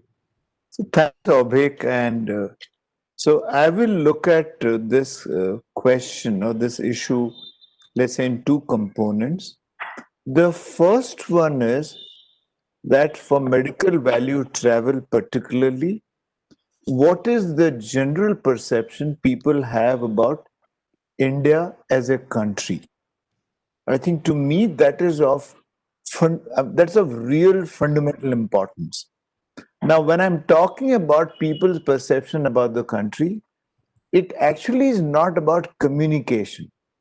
So it's not that if people think, for example, that as a country we are not safe enough, the response is not an advertising campaign, that a better advertising campaign to project India as a safer place. So I'm just saying, if you're talking about in people's perception of India as a country, and you're talking about hygiene, because you're talking about healthcare for that matter, you're talking about safety, and you're talking about, let's say, corruption, or let's say, ethical standards for that matter. So these three, in my mind, become extremely important. So just to share my own personal experience, I remember the first time I went to Singapore with my family, and I think it would have been maybe late 80s, and everybody knew and everybody thought that Singapore is one of the safest countries in the world. And it actually is, and it was. And when you get to Singapore, when you move around, I still remember, I saw this billboard, and which actually said that low crime is not no crime. So you're talking about a country, after having achieved a very low crime rate, as a country, it says that that's not good enough. The only thing which is good enough actually is zero crime for that matter. So I'm just saying that at a country level, there has to be a significant initiative to actually correct some of the ground realities. For example, I think some of the people on the panel or in the audience may be aware that, let's say, a couple of years back, Indian government started this major campaign called Swachh Bharat, which is, let's say, Clean India for that matter. And that campaign, which was nationwide and launched with a lot of, let's say, intent, if I may say, actually, the idea was to sensitize every citizen in the country about the role of hygiene and role of cleanliness. Did it make a difference? I would like to believe that yes, it made a difference. So I think at a country level, we need to address these three pieces. One is hygiene, the other is safety, and the third is ethical standards. And I'm also saying that it is not about clever advertising, clever campaign. It actually is about fixing some of the ground realities. So that is one. The second, which in fact in some fashion, Raju spoke about it, and then Elizabeth spoke about it. And let me call it the kind of marketing. And even when I speak to people at times, I say that in India, I'm yet to see an India class hospital. I mean, the smallest hospital in the smallest town would also be world class. So it almost is a given that if you're a hospital, how can you not put world class before the name? So every hospital in this country is world class. And honestly, every hospital is the best hospital on the planet. You go and walk, you go to the hospital, you speak to the promoter, and you ask him that I believe you, I trust you that you are the best hospital. For God's sake, name me or tell me who is the second best. And nobody knows. Nobody has an answer to who is the second best. Who are you competing with? Who is there in the race with you? So I'm just saying these claims actually are so hollow that they become meaningless. There is no objective reference to those claims. And I remember Raju spoke about, and you go to Cleveland Clinic, you go to Mayo Clinic, you go to Gleneagles.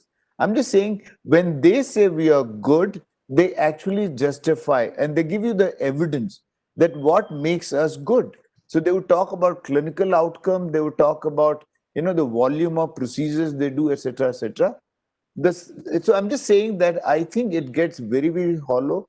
Elizabeth spoke about that how being over aggressive as a competitor, how it actually proves suicidal, let's say for the industry per se. It doesn't help anyone. But you do find so very often that people, like C said very rightly, people are there to within courts, and they think that the only way to actually get ahead of the rest is to kill the other guy for that matter. So I think it's a very narrow view. I also think that when you're talking about medical value travel, the intermediaries, like let's say the organization like yours for that matter, and there are several others, they play an extremely important role. But the fact of the matter also is this whole intermediaries or intermediation is so poorly regulated that you have millions of people, individuals or otherwise, who play the role of intermediaries. And for the sake of, let's say, some short term financial gains, you do something so irresponsible and knowingly and deliberately. And so it's about, let's say, cheating a customer, or it's about sending a patient to knowingly, let's say, the second or the third or the fourth best place. And those compromises are very deliberate. And just because people don't care, and there is no regulation and there's no fear of, let's say, any punitive measures for that matter. So I think that again is something which actually, I would say, I'm just saying, creates a very, very wrong impression about the country. Because if somebody has had a very poor experience, then people are not going to talk about that I went to this hospital and this place for this procedure and I had a very bad experience. In fact, those implications, if I may say, get much broader in meaning. So people talk about that I went to India and this is what happened. So I think at a cumulative level, Raju also mentioned that for every one successful or a pleasant story, you may have 4 or 5 which actually are in some fashion horror stories. So I think one is we need to fix some of the fundamental issues at the country level. And the second, I think, is the level of the kind of marketing, whether by the provider or by the intermediary. I think that is something which needs to be done a lot more responsibly. So those two would be my broad perspectives. Thank you so much, Mr. Jalan. Thank you for your views. Rajuji, if I may come to you, Mr. Jalan has added a few more fears into this whole game of international patient travel. He spoke about the perception of India as a country, which I think needs to be corrected from a policy making point of view, and the government gets needed. Government needs to be added into this whole game, which it's doing its own part. Just to brief you, Mr. Jalan, from the government side, because I have been, party to some of those changes that have been happening. Like you mentioned about Swachh Bharat, there is, you may know that medical value travel have been chosen by Niti Aayog as one of the 12 champion sectors. So the government has started working towards it. Safety, yes, of course, it has to happen on a civilization level, which comes with the awareness within the citizen. For sure, we are working towards it. The level of unethical practices in particular in healthcare, we have seen a lot of reduction for sure. But as a country, you rightly said, the perception of India as a country needs to improve. And two things that you did mention is about the kind of marketing healthcare a provider does or a hospital does needs to be looked into. And we must also look into the role of medical value travel as a regulation. For the general perspective of all the audiences joining in, let me tell that the regulation has also begun as a policy level change. Now there is an NABH accreditation for all the medical value travel companies. There are about 18 medical value travel companies which are already NABH. There are 12 more in pipeline, and there are various more on the application level. So that has also begun. India as a country is changing. Having said that, we need to definitely address all the fears that Elizabeth has expressed or Mr. Jalan has expressed, because these fears, Mr. Narayan, play a very important role when somebody is making an investment decision. So, as a long-term investor, what are the consideration you would wish to keep while making an investment decision to counter or mitigate some of the fears that you have that the panelists have mentioned, which may reduce medical travel to a destination, or changes that you would like to propose which can increase the medical travel to a destination? Over to you, Mr. Narayan. Thank you, Abhi. I think that's a very thought-provoking question. So I think let me just touch a bit on when we look at investments. When IFC looks at investments, not all entities may be investment ready. In many fashions. Sometimes you may not have the scale, or sometimes we see that in the initial assessment that there could be certain things lacking in terms of quality or governance or whatever. So a typical investor would look at such an opportunity, and if they don't fit that criteria, they might just walk away. But whereas what IFC does, because one of our fundamental principle is to have the developmental impact. So if everyone walks away, then who's going to do it? So what happens with us is that we will come in and see. So we have a big team of people called the upstream people. So we actually look at these entities and see how we can improve their standards in terms of corporate governance or healthcare quality or service delivery or financial governance, how we can improve that. And then eventually maybe they become investment ready. So it's purely as an advisory service which we do that. So I spoke about many fear factors in my previous answer to your query, but even if you forget everything what I said, there's two things just remember when it comes to healthcare is quality and ethics. That's all. Those are the two big buckets we can actually park every smaller components within. If you look at quality, of course, as I said, it can be clinical, it can be financial, operational, or service quality. So what someone like IFC does is that we do have this advisory service, which we come in, we look at those facilities and help them with a gap analysis and see where the gaps are and how we can improve those gaps. We come up with actionable items, how they can fix those gaps. And then it's not necessarily for medical travel, but as an entity as a whole. Healthcare quality is most important. So that quality advisory service and that endorsement from IFC, that plays a very big part in a lot of these emerging market facilities, because when they know that, okay, they have been assessed by IFC quality service and they have an endorsement that they are a quality healthcare provider. So that itself is a seal of endorsement. So that's one thing about quality. So you can actually wait for government policies to come and things like that. And a lot of emerging markets, the other side of policy is that there could be a policy, but then there may not be an enforcement. But these are two different things. Having a policy and something being enforced is two different things. So a self-imposed quality standard is something which that's a low-hanging fruit. You don't have to wait for governments to change their policies or come up with enforcement regulations. You can decide that, okay, I want to be a quality healthcare provider, or I want to be a quality medical travel agent. This doesn't matter. You can do that on your part. So that's where an endorsement from IFC comes in, and then we do that advisory service. And when we look at ethics, that's again another big bucket. There's a lot of things can get into the ethics part of it. And then it's a very simple thing is that how do you measure ethics?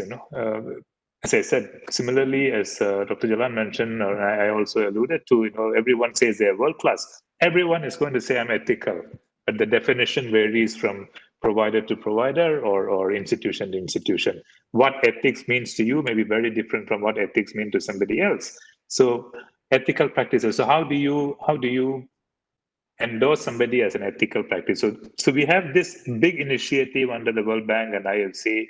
We call it as EPIC. EPIHC is an acronym for Ethical Practice Principles in Healthcare.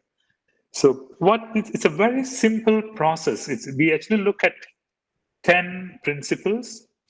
So if an organization, whether, as I said, whether it's a medical travel provider or whether it's a healthcare institution or it's a pharma institution, really doesn't matter, whatever it is. So if you look at your way of operating it, you look at 10 principles, respecting the laws and regulations of the country, making a positive contribution to the society, promoting high quality standards, conducting business matters responsibly, respecting the environment, that's very, very big on our portfolio, upholding patients' rights, safeguarding information using data responsibility, how are you using the patient data, preventing discrimination, harassment, and bullying within your organization, protecting and empowering the staff is important, and supporting ethical practices and preventing harm. So these 10 principles, so if you have a framework of doing this, if you have in the process of creating a framework and you practice this, you just need to sign up and then you become a signatory of this EPIC. So you have an endorsement that, okay, you are an EPIC signatory, and that gives a global seal of endorsement and the confidence, and when you share that platform with similar like-minded people. So when somebody from overseas look at this organization and say, oh, this is a IFC or a World Bank EPIC signatory, that gives a level of endorsement there. So I think these are very easily actionable items. So you don't have to wait for the country to change as a whole. The best way to change the country is to start with yourself. Start with your organization, no matter how small, how big it is, start there. And eventually, if all the hospitals in Kerala are quality accredited and EPIC signatories, what is preventing from patients choosing a facility within Kerala? And then it becomes India, then it becomes another country. So that's how we grow that medical travel. Thank you. Thank you so much, Mr. Narayan. Best way to incur change is to start the change within. That's the takeaway I have from your monologue here. And those 10 principles that you spoke about, I mean, I am really astonished to see they are so simple things. But once done, the kind of class organization it can create.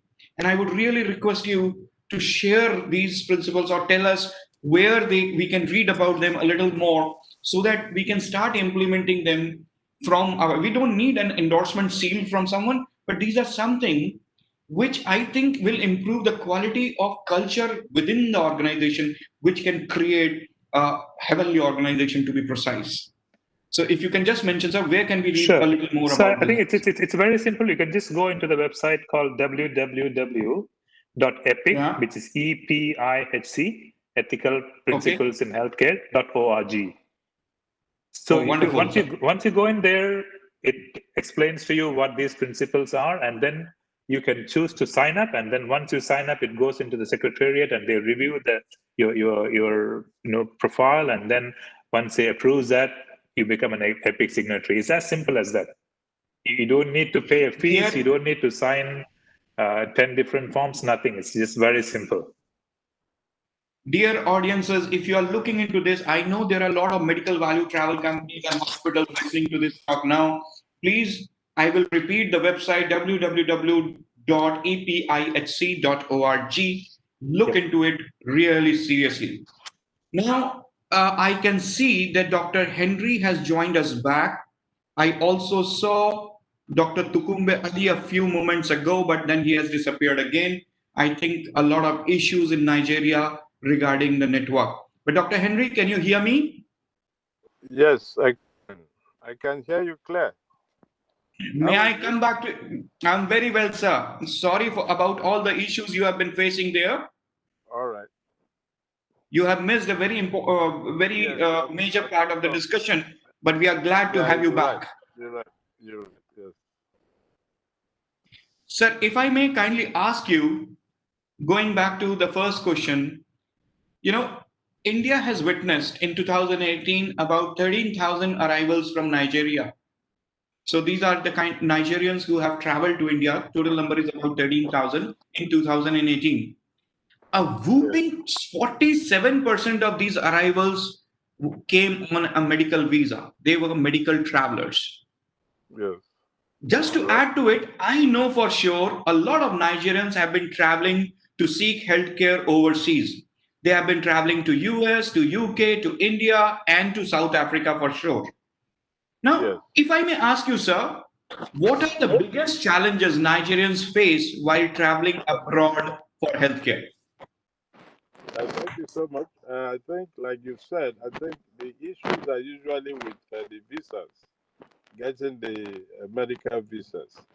And don't forget, usually, if you are going on treatment overseas, you not only get the visa for the patient, but you also have to get visa for your attendant. I mean, somebody is going to be with you, especially if you don't have anybody in the country where you are seeking treatment. But the other thing is actually the cost of treatment abroad. We found out that it's a bit cheaper, and at the same time, the same quality of treatment. But you find out that it's cheaper to go to India, for instance, than to go to some places like the United States, UK, or Germany. So most Nigerians would prefer to go to India because, I mean, they'll be getting the same quality treatment, but at a cheaper price. The other thing will be, in some places, you could have language barriers. I mean, if you have people going to Germany, for instance, although most hospitals over there now will have translators and interpreters. And also the cost of flights. I mean, the cost of flying is also a very big issue in terms of people seeking treatment abroad.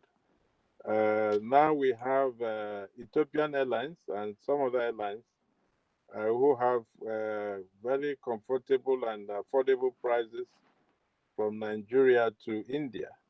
And so most people take all this into consideration.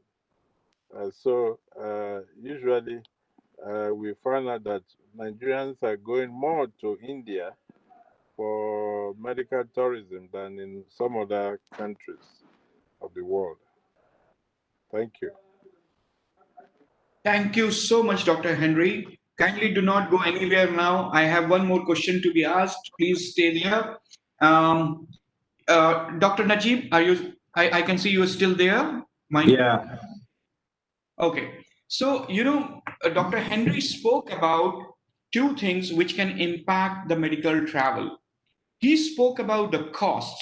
That costs play a very important role, and India is considered as one of the most value for money destination. And he also spoke about visas. Sometimes visas can play a spoil sport, and sometimes visas can ease the travel also. Now, knowing that there is a cooperation between Morocco and India, our costs are wonderfully suitable as well. Um, is there a possibility, or are there situations under which patients from Morocco may consider traveling to India? And what are the chances or an opportunity for Morocco-India cooperation on the healthcare perspective? And we have to achieve this. What might be the way forward? Thank you. Moroccan patients could definitely benefit from going to India for treatments that are not available in Morocco. But we have also, I have to mention something very important, is that treatment, especially for surgery, and it's a lot cheaper in Morocco than in India. And Morocco is a lot closer to Africa than India.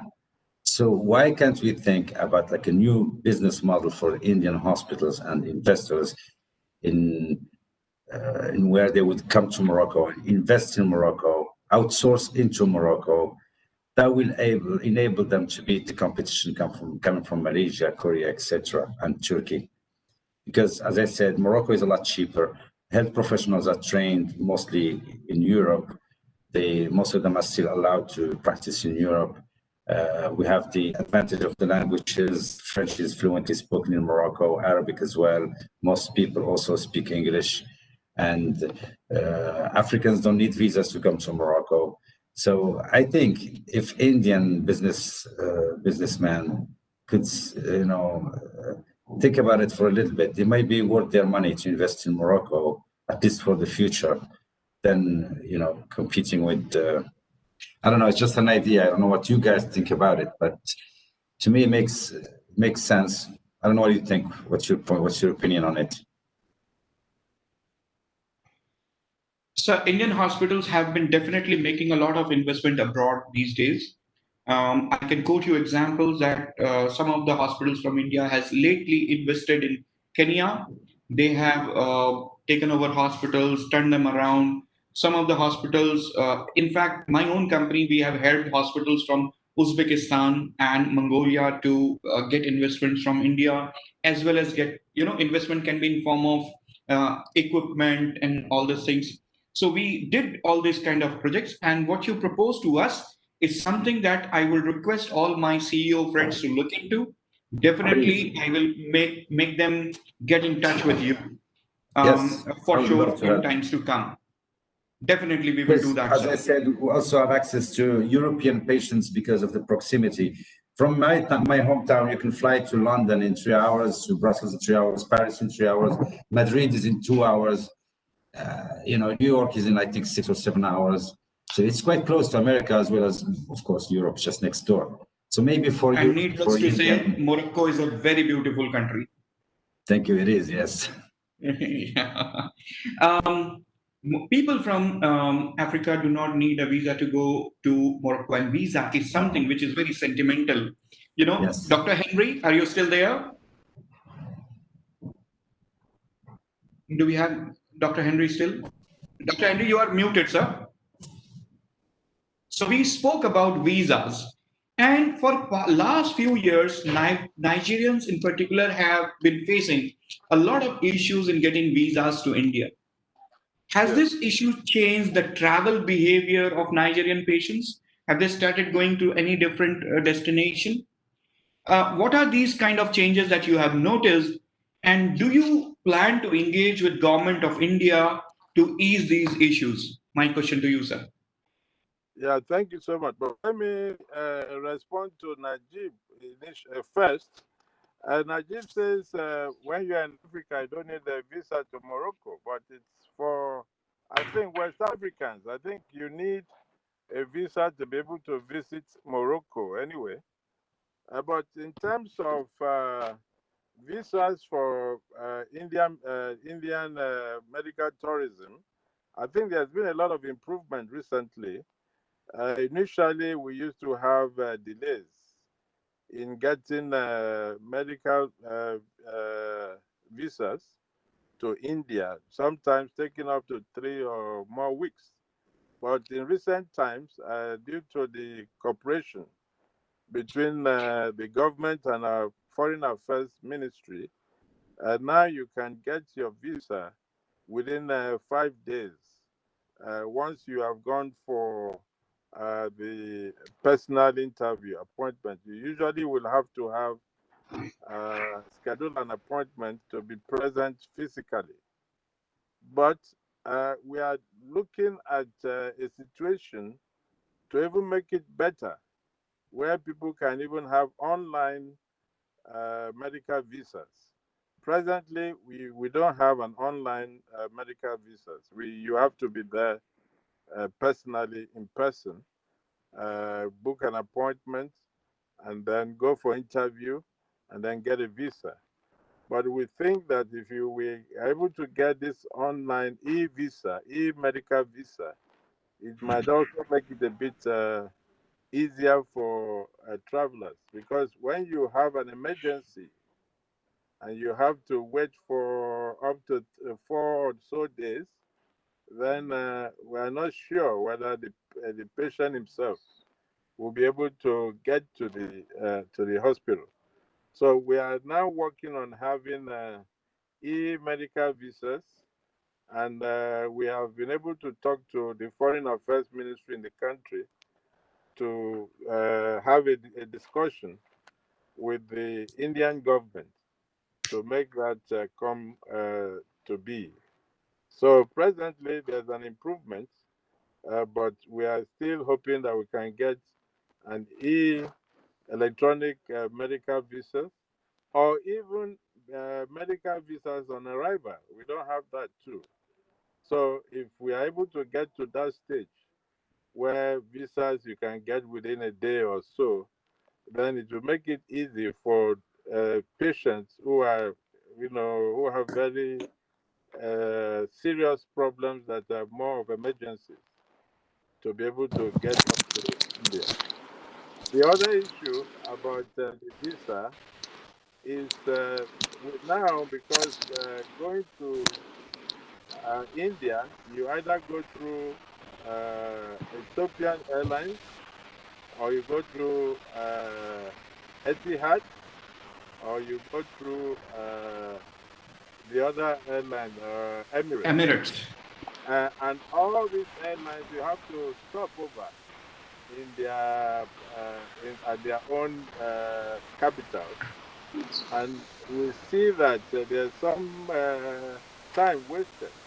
So for people who are on emergency procedures, this time could also mean a situation of life and death. So we are also working with the Foreign Affairs and the Transport Ministry, Aviation Ministry, so that we can have direct flights from either Lagos or Abuja to India, either to New Delhi or to Mumbai or any of these other big cities in India.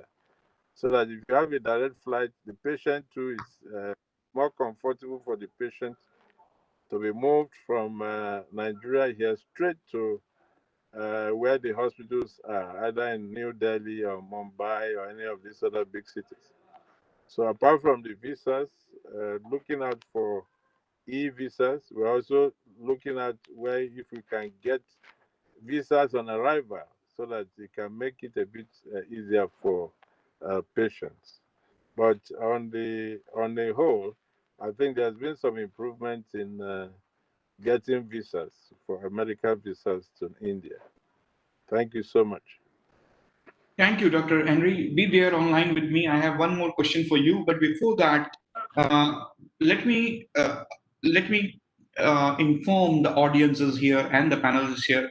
India have been increasing the list of countries in which the e-visas, and specifically medical e-visas, can be issued. Till the last count, these number of countries were 44, and we are hopeful that in times to come, this will continue to increase. And Dr. Henry, we so much wish Nigeria is part of it. We all love Nigeria, and we all wish Nigerian patients to come here. But you see, from a government's point of view, from a Nigerian government's point of view, a country which is still has a developing healthcare. And I was part of one of the conferences in Nigeria about 1.5 years ago, where we were talking about reversing medical travel to Nigeria. And I told them there are so many factors that we involved, because nobody wants, no doctor, no government would ever want their patients to take this pain of traveling to access healthcare. So let me ask you, Dr. Henry, from a point of view of a country which still has a developing healthcare, how good or bad it is when a patient travels abroad for treatment? Yes, I think I would say good and bad. Good in the sense that for some procedures that you might not be able to do here in Nigeria, it would be nice to have these patients come over to India and have them. I mean, I'm talking about some, even though now we do a lot of kidney transplants here in Nigeria, but I'm sure there are still some more serious operations, heart transplants, and a couple other transplants that might be difficult. Not that it's impossible, but might be difficult to have here in Nigeria. But I also think it is bad because we need to have, like you said, this reverse medical tourism. We need to. Nigeria is a country of over almost 220 million people, and have also a lot of qualified experts. Even though we have our challenges, but what we are looking at is to have more collaborations and partnerships, government to government, and business people or entrepreneurs to entrepreneurs. So we want a situation where we can have more partnership and collaboration and have some of these hospitals, big hospitals in India, like my friend from Morocco said, coming to set up a base, a sustainable base here in the country. Even though some hospitals have tried earlier, I know Apollo Hospital had tried that, and I know Primus has tried that, and I think Fortis too has tried that, but it has not been sustainable. So, but we want a situation where this will be sustainable because right now our government policy is trying to discourage medical tourism, so it would be nice to have this reverse medical tourism. And a lot of the market is here. We have the market here. So if we have a lot of these hospitals, either private to private, or you even have government to government coming to set up places here, I'm sure they will be able to make enough profit. And but the other thing too is to have some collaborations in terms of having exchange programs. We can have doctors from India coming over here to Nigeria to train people so that they have on-the-job training and transfer skills and also assist in bringing some equipment and machinery that are helpful to boost up the hospitals that we have over here. So it's a form of exchange programs, doctors exchange programs. We have more of them coming from India, and from time to time have some doctors from Nigeria here to go over to India and have on the job, on the spot training, hands-on training in some of these big private hospitals in India.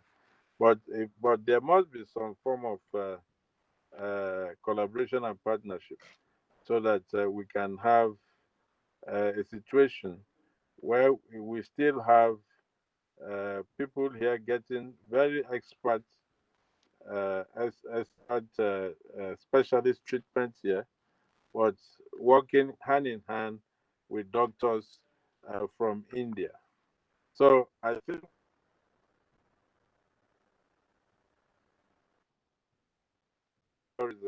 is something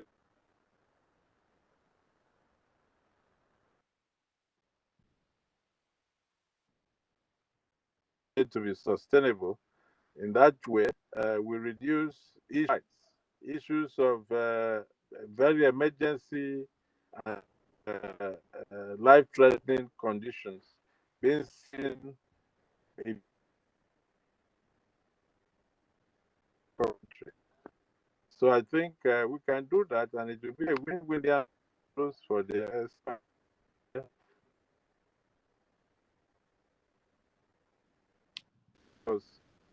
back in Nigeria. So I think we should go more for the we had a lot of limitation of movement. People couldn't travel. So I mean, people couldn't travel for almost 6 months. So, but if we had people on ground here, I mean, people who are sick will still be able to get adequate treatment, because in those instances, there was no way for anybody to travel because of closure of the boundaries of countries. So I think where to go will be this reverse tourism. I think it's all for all other countries, Kenya, Morocco, and so on. Thank you. Thank you, Dr. Henry. Let me inform you that your dream is about to come true. In Nigeria, in a place called Ota, which is in Ogun State, right opposite Covenant University, we are putting up a 140-bedded hospital. The hospital is owned by Dr. Wole Kukoi and then named as ACE Medicare Clinics. And we from here, from India, me and my company, we are helping Dr. Kukoi realize his dream. He had a similar dream with you. And hopefully, whatever you said, Indian doctors going there, Nigerian doctor coming here, we operating there, all of that will come true very, very soon. Economy permitting, like it comes into the bracket. We could have started it much earlier. Economy permitting, it should come to realize very, very soon. Thank you, Dr. Henry, for your views. And if I may quickly come back to Mr. Ratan Jalan once again. Sir, Mr. Jalan, do you see that is there a role for Indian medicine to improve the prospects of India? When I say Indian medicine, I talk of not the modern medicine, I'm talk of the traditional Indian medicine of Ayurveda, which Elizabeth also mentioned. So if she needs an Ayurvedic treatment, she would definitely love to come to India. So is there a role for Indian medicine to improve the prospects of India to attract more international patients? Mr. Jalan. So I think that when you're talking about Indian medicine, or let's say disciplines like Ayurveda, I mean, they have phenomenal strengths, and there is a very strong brand equity India has in the field of, let's say, traditional medicine like Ayurveda. I mean, it has a really good brand equity, and that's where, let's say, places like Kerala and what it offers, has had a huge amount of success in attracting patients for that matter. Now, we also have had, let's say, similar successes, if I may say, in the area of modern medicine, where, people have spoken about how our clinical competence or the track record of actually performing even some of the most complex life-threatening surgeries, with a track record which is comparable to some of the best institutions in the world. I think given that unique strength, if I may say, we have had equally successful track record when it comes to modern medicine as well. So if you're asking me, does Indian medicine have a role to play to strengthen or to improve India's performance as a medical value travel destination? I think the answer is obviously yes. And what we spoke about in the modern medicine context, whether you talk about, let's say, the role of the intermediary, or you talk about the way what you offer is marketed, I think, is that something which needs to be done in a more organized and a more responsible manner? I think the answer to that is yes. But one element of caution which I would like to offer is, that the two fields, Indian medicine and the modern medicine, I don't think we should try to create a blend for that matter. That, I'm just saying, for example, if you're talking about, let's say, some spinal problem for that matter, or some neuro problem or some orthopedic problem, and there we say that there are these two alternative modes of treatment, whether you come from modern medicine or whether you come from Indian medicine, but you can get good results, let's say, through any one of the two. In my view, I think that would actually be counterproductive, because then what you're doing is that you're somewhere, let's say, creating a somewhat confused messaging. So I think both have a role to play, and both can do a lot to improve the country's performance on medical value travel. But what I strongly believe is that they should maintain a very distinct identity of their own. And to that extent, I think the kind of conditions they claim to treat, or the kind of target audience they're talking about, I think that should stay separate. So that would be that's my view. Thank you, Mr. Jalan, and I strongly agree with you that the Indian way of medicine, which is Ayurveda, and to say Ayush for that matter, which has Ayurveda, Yoga, Unani, Siddha, everything else, they have a very important role to play. And I have personally experienced this thing, specifically with Ayurveda, that it has some very distinct feature in this. Unfortunately, we have not been able to um, create an awareness about that distinctness. For example, you may know that there are certain muscular dystrophies which modern medicine do not have an answer to, but Ayurveda treats such dystrophies to perfection. When you come to different kind of development growth related diseases, let's say autism, cerebral palsy, where modern medicine can only do a kind of a maintenance therapies, Ayurveda actually helps improve conditions. So Ayurveda can definitely play a very important role. I 100% agree with you, but at the same time, again agreeing with you, we should create a distinctive image of Ayurveda and not mix it with modern medicine. That brings me to my last question, which I would like to invite Ms. Elizabeth to answer. And after that, we will take some question answers if there are any. And if not, then I will invite all the speakers to say a few words to conclude their statement, and then we conclude the session. So my last question to Ms. Elizabeth is, uh, do you see the role of medical value travel companies evolving over the period of time? What are the training inputs do you think these medical travel companies or their employees need? As we witness today that there are certain medical value travel companies, specifically in India, where they have employees beyond 75 and 100. So they are fairly large organizations with their turnovers running into multi-million dollars. So do you think there are training inputs they need, and their roles are evolving over a period of time? Elizabeth, over to you. Yes, thank you. It's always dangerous to look into a crystal ball and make predictions about the future, especially when it's being recorded and people can remind us of how wrong we were. But I'm an adventurous soul, so I'm going to give it my best shot here to see if I can lend some direction to help people look at what the opportunities might be and what skills are needed to meet those challenges.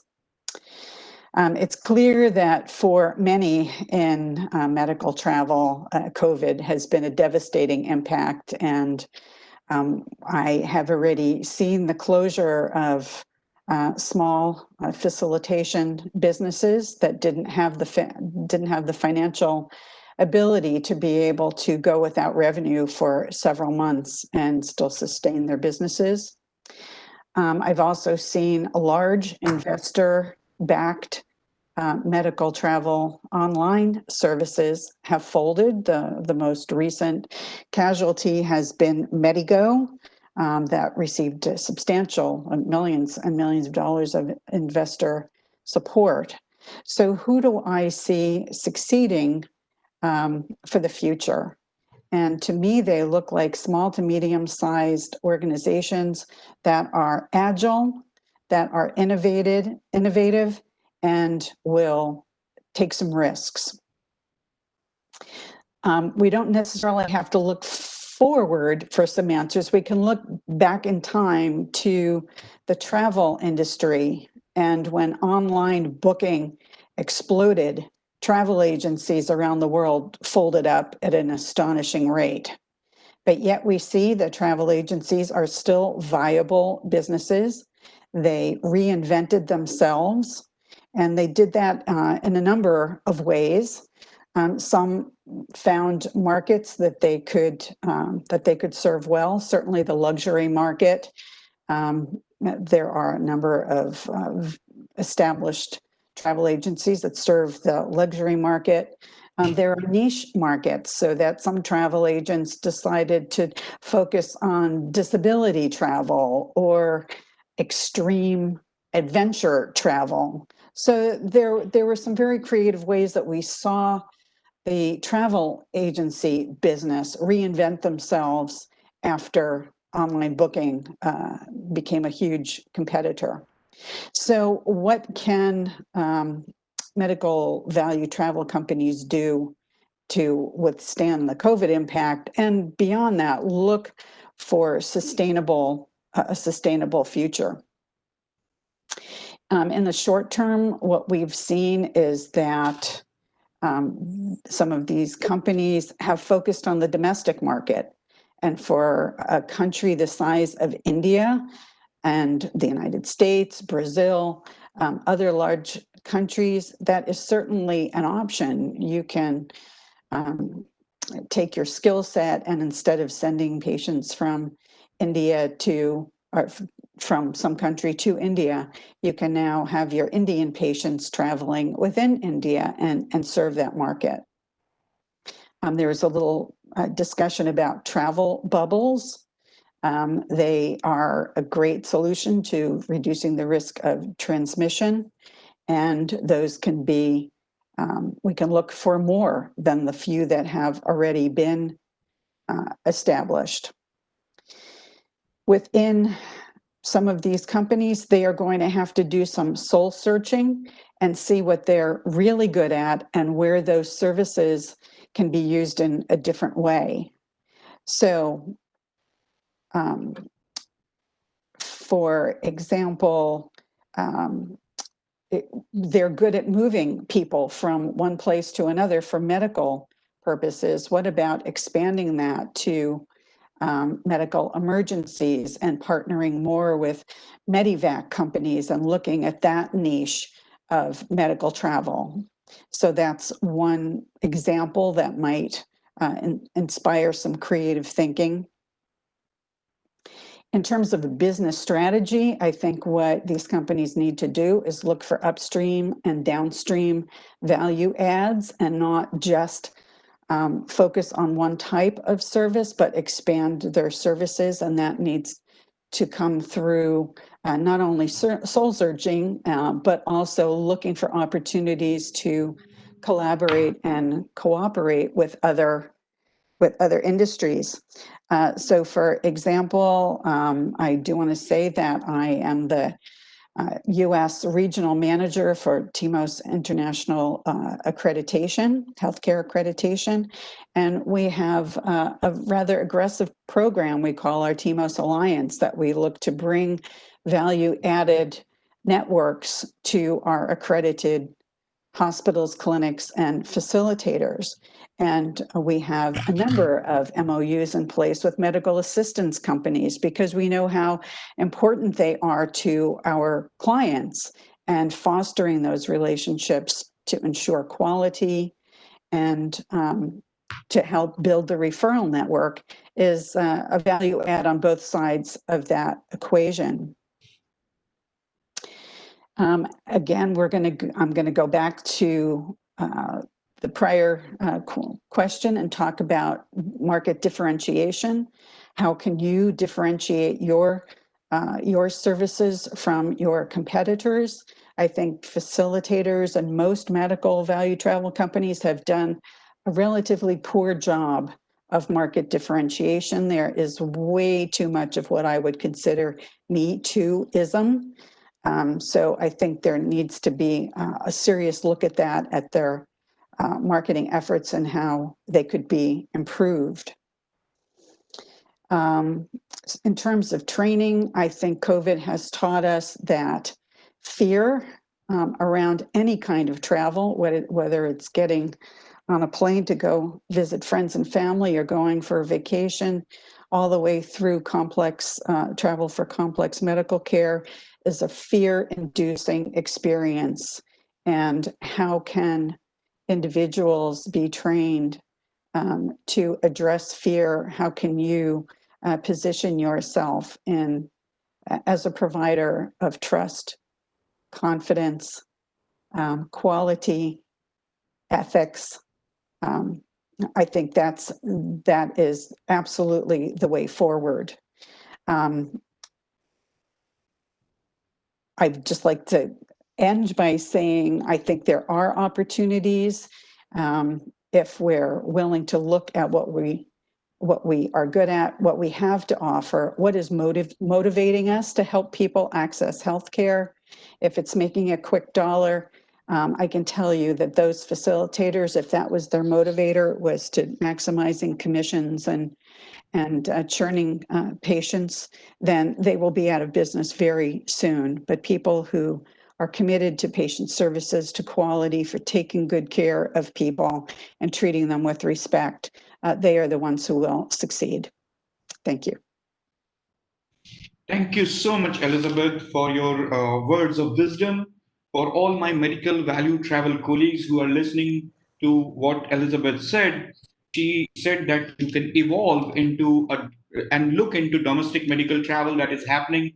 I'm sure some of you are already doing. I'm aware that some of you are already doing that. You can also upstream and downstream. You can add a few more geographies, and you can create a differentiation not only for your own services or your own company identity. You can be the role model for creating that differentiation for your own country as well. There have been, Elizabeth also told that some of the smaller companies got folded up.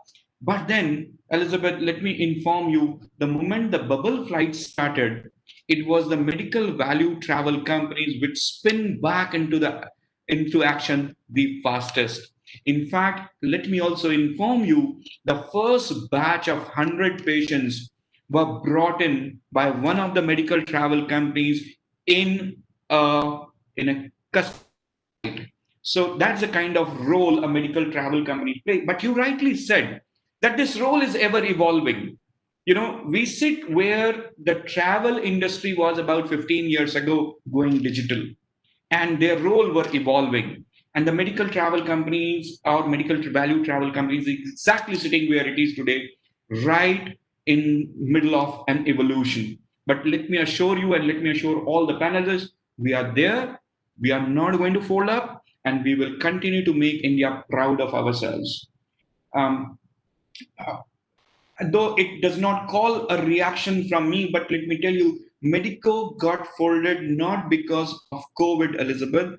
There was a flaw in their business model, and I had a various round of discussions with them.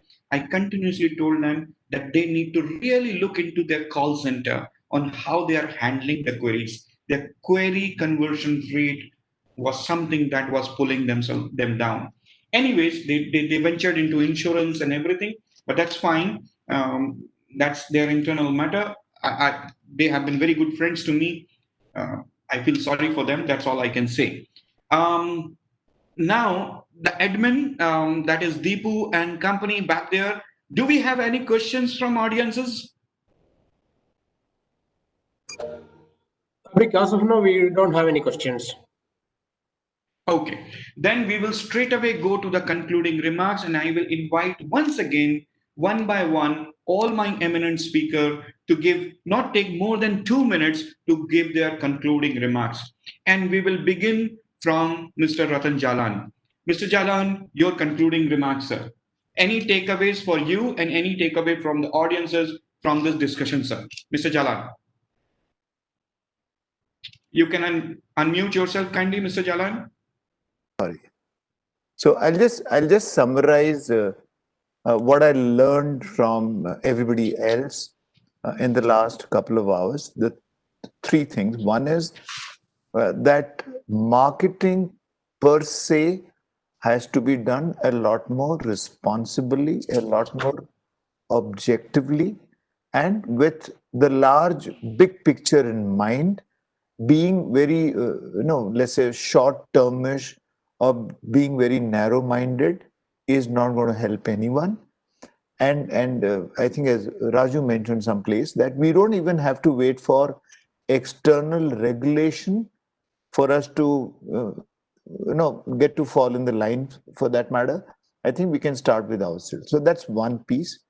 The second I'm just saying is that for medical value travel to become a much larger pie, if I may say, at the country level, we need to fix a few of the fundamentals. And we spoke about hygiene, we spoke about safety, we spoke about, let's say, ethical standards, etc., etc.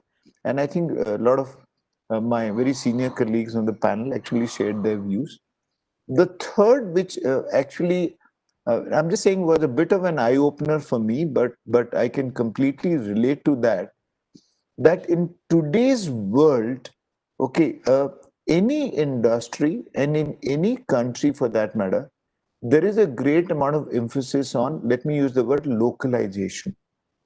So Apple may have been the unshakable Apple that I do things my way, but I'm just saying, if India is a large market for Apple, then can they avoid for all time to come, let's say, some amount of manufacturing in the country?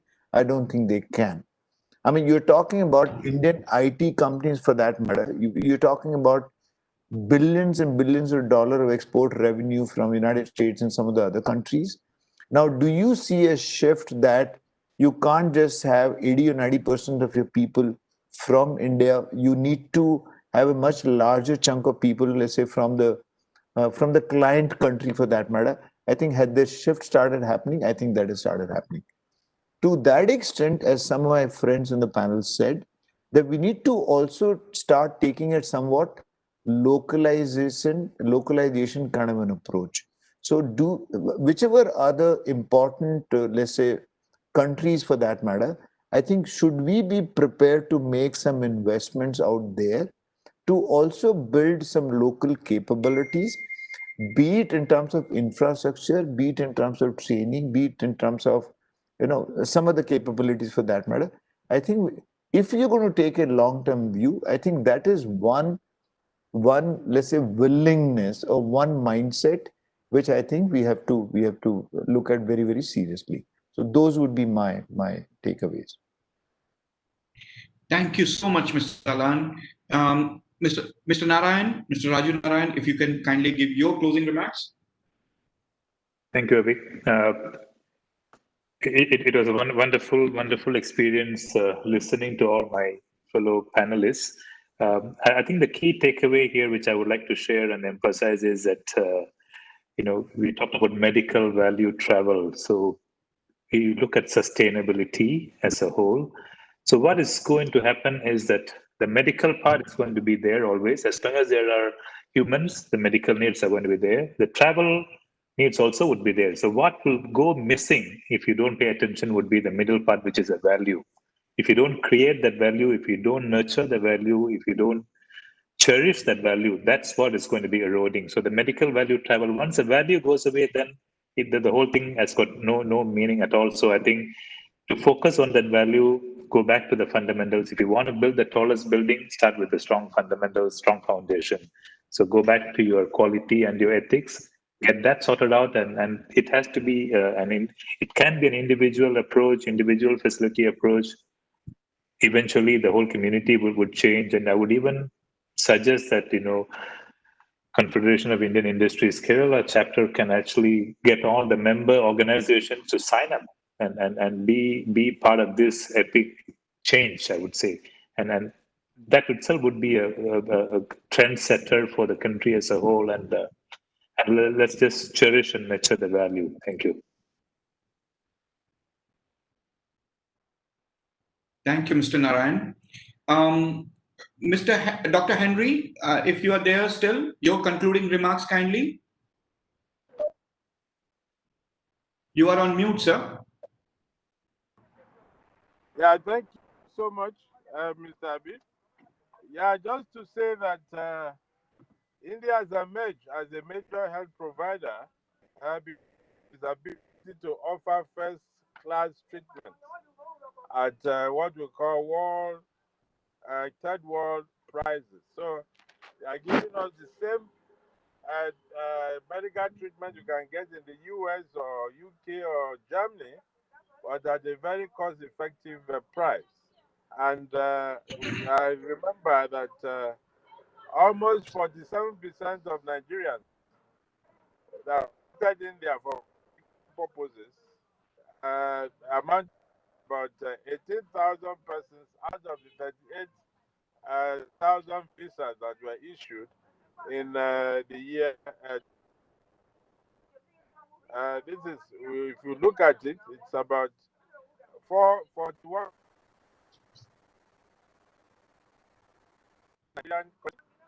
or 260 million US dollars was expended in foreign exchange in the process.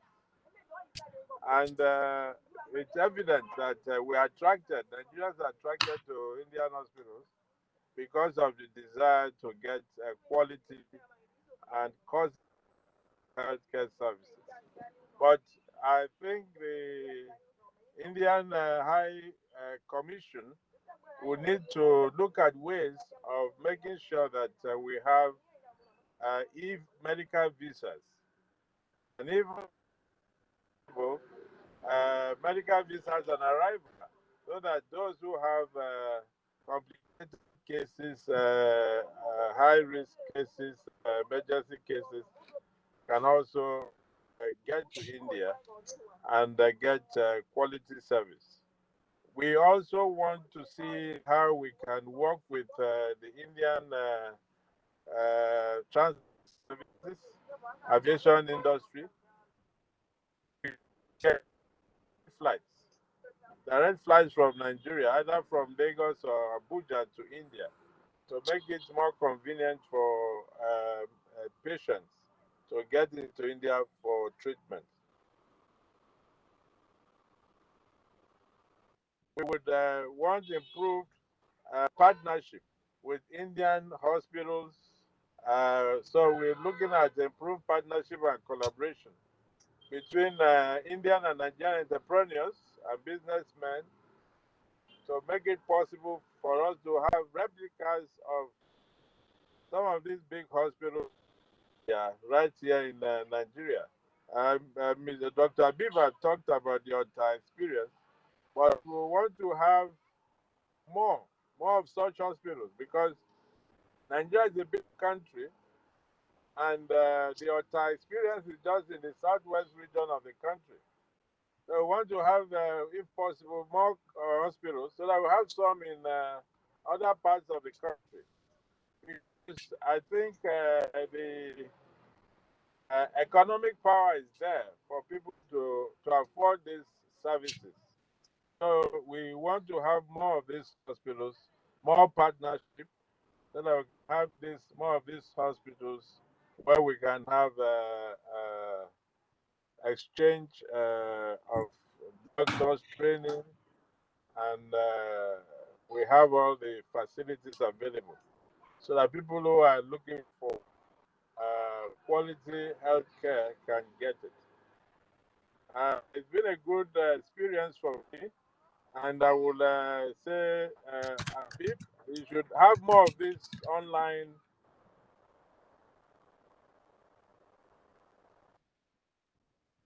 And also, most people are not very comfortable, they are not conversant with this app. I know more people are conversant with Zoom, and I'm sure a lot more people might have been able to link up to the program if it was Zoom.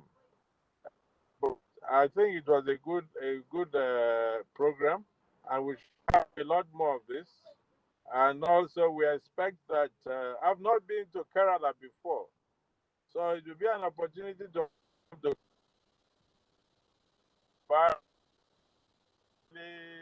and a lot of other places in India. But unfortunately, I've not been to Kerala. The closest I've been to is Bangalore, but I've not been to Kerala. So it will also be nice to see how Kerala looks like. So I want to thank you again for inviting me to be part of this program. Thank you so much. Thank you so much, Dr. Henry. You are most invited to, and Kerala is a very beautiful place with good beaches, riverfronts, etc. Elizabeth, a very quick one, please. We are running short of time. A very quick feedback, please. Yes, thank you. Very quick. What I'm encouraged in my participation with this panel is hearing discussion about cooperation and collaboration. It's a challenging subject in healthcare, but it seems that based on the relationships that are possible between and among the participants on the panel and our guests in the audience, that is a way forward. Some obstacles have been identified, such as the issue with visas, an important issue, and we need to be very clear on what the obstacles are and how to remove them. And then the third point is why India? India, whether it's India as a country or Kerala as a state, still needs work on why it should be the destination of choice, just like Malaysia, just like Korea. I want people to think of India as the destination for quality, affordable healthcare services. Thank you. Thank you so much, Elizabeth. Thank you all panelists. And my closing remarks, because nobody else praised me, so I have to praise my own self here. I think we had a lovely discussion here. And yes, absolutely. My takeaway, a very quick one, my takeaway is that we need to create a responsible marketing campaign, which should cater to three things here. Number one, we have to improve India's perception amongst international fraternity so that more patients can travel here. That's one fear that I realize is there, which should be ethical, which should talk about differentiation, etc., etc. Second, we still have a long way before I can make India as a destination of choice for Elizabeth. So for orthopedics also, she should come to me. And for other complex surgeries also. We do have wonderful doctors here, Elizabeth. You should try us sometimes. The last point is the same responsible marketing campaign should be responsible for creating a lot of awareness about the role of medical value travel companies, because that is where I found all my panelists, looking for words on what are these roles these guys are playing. So I need to create that awareness also. These are my takeaways from here. With that, thanks once again, dear panelists, for your valuable time. Thanks, audiences. Over to Dr. Saadullah, please. Dr. Saadullah, if you're still there, you can pick it up. Abhik, Dr. Saadullah left, so probably I'll take it from here. Yes. Okay, Deepu, carry on, please. Thank you, Abhik, for being a wonderful moderator. And I mean, I was just happening to see the time. We were sharp on time also. Thank you so much. And again, coming to Raju Narayanan, we'll be happy to share across the EPIC website to all the healthcare panelists in Kerala, which consist of 17 plus hospital. So I'll be happy to share across the details. Elizabeth, Henry, and Ratan, and even to all other panelists who are not there, warm congratulations from my end. We have successfully have 281 audience as of now still watching. So thank you very much for your cooperation and thank you for your insight. I also like to place my sincere thanks for Mr. Vinod from KIMS-Health and also Raji from Master who was responsible and who coordinated this session in such a beautiful manner. Thank you once again. Take care. Bye-bye. Thank you.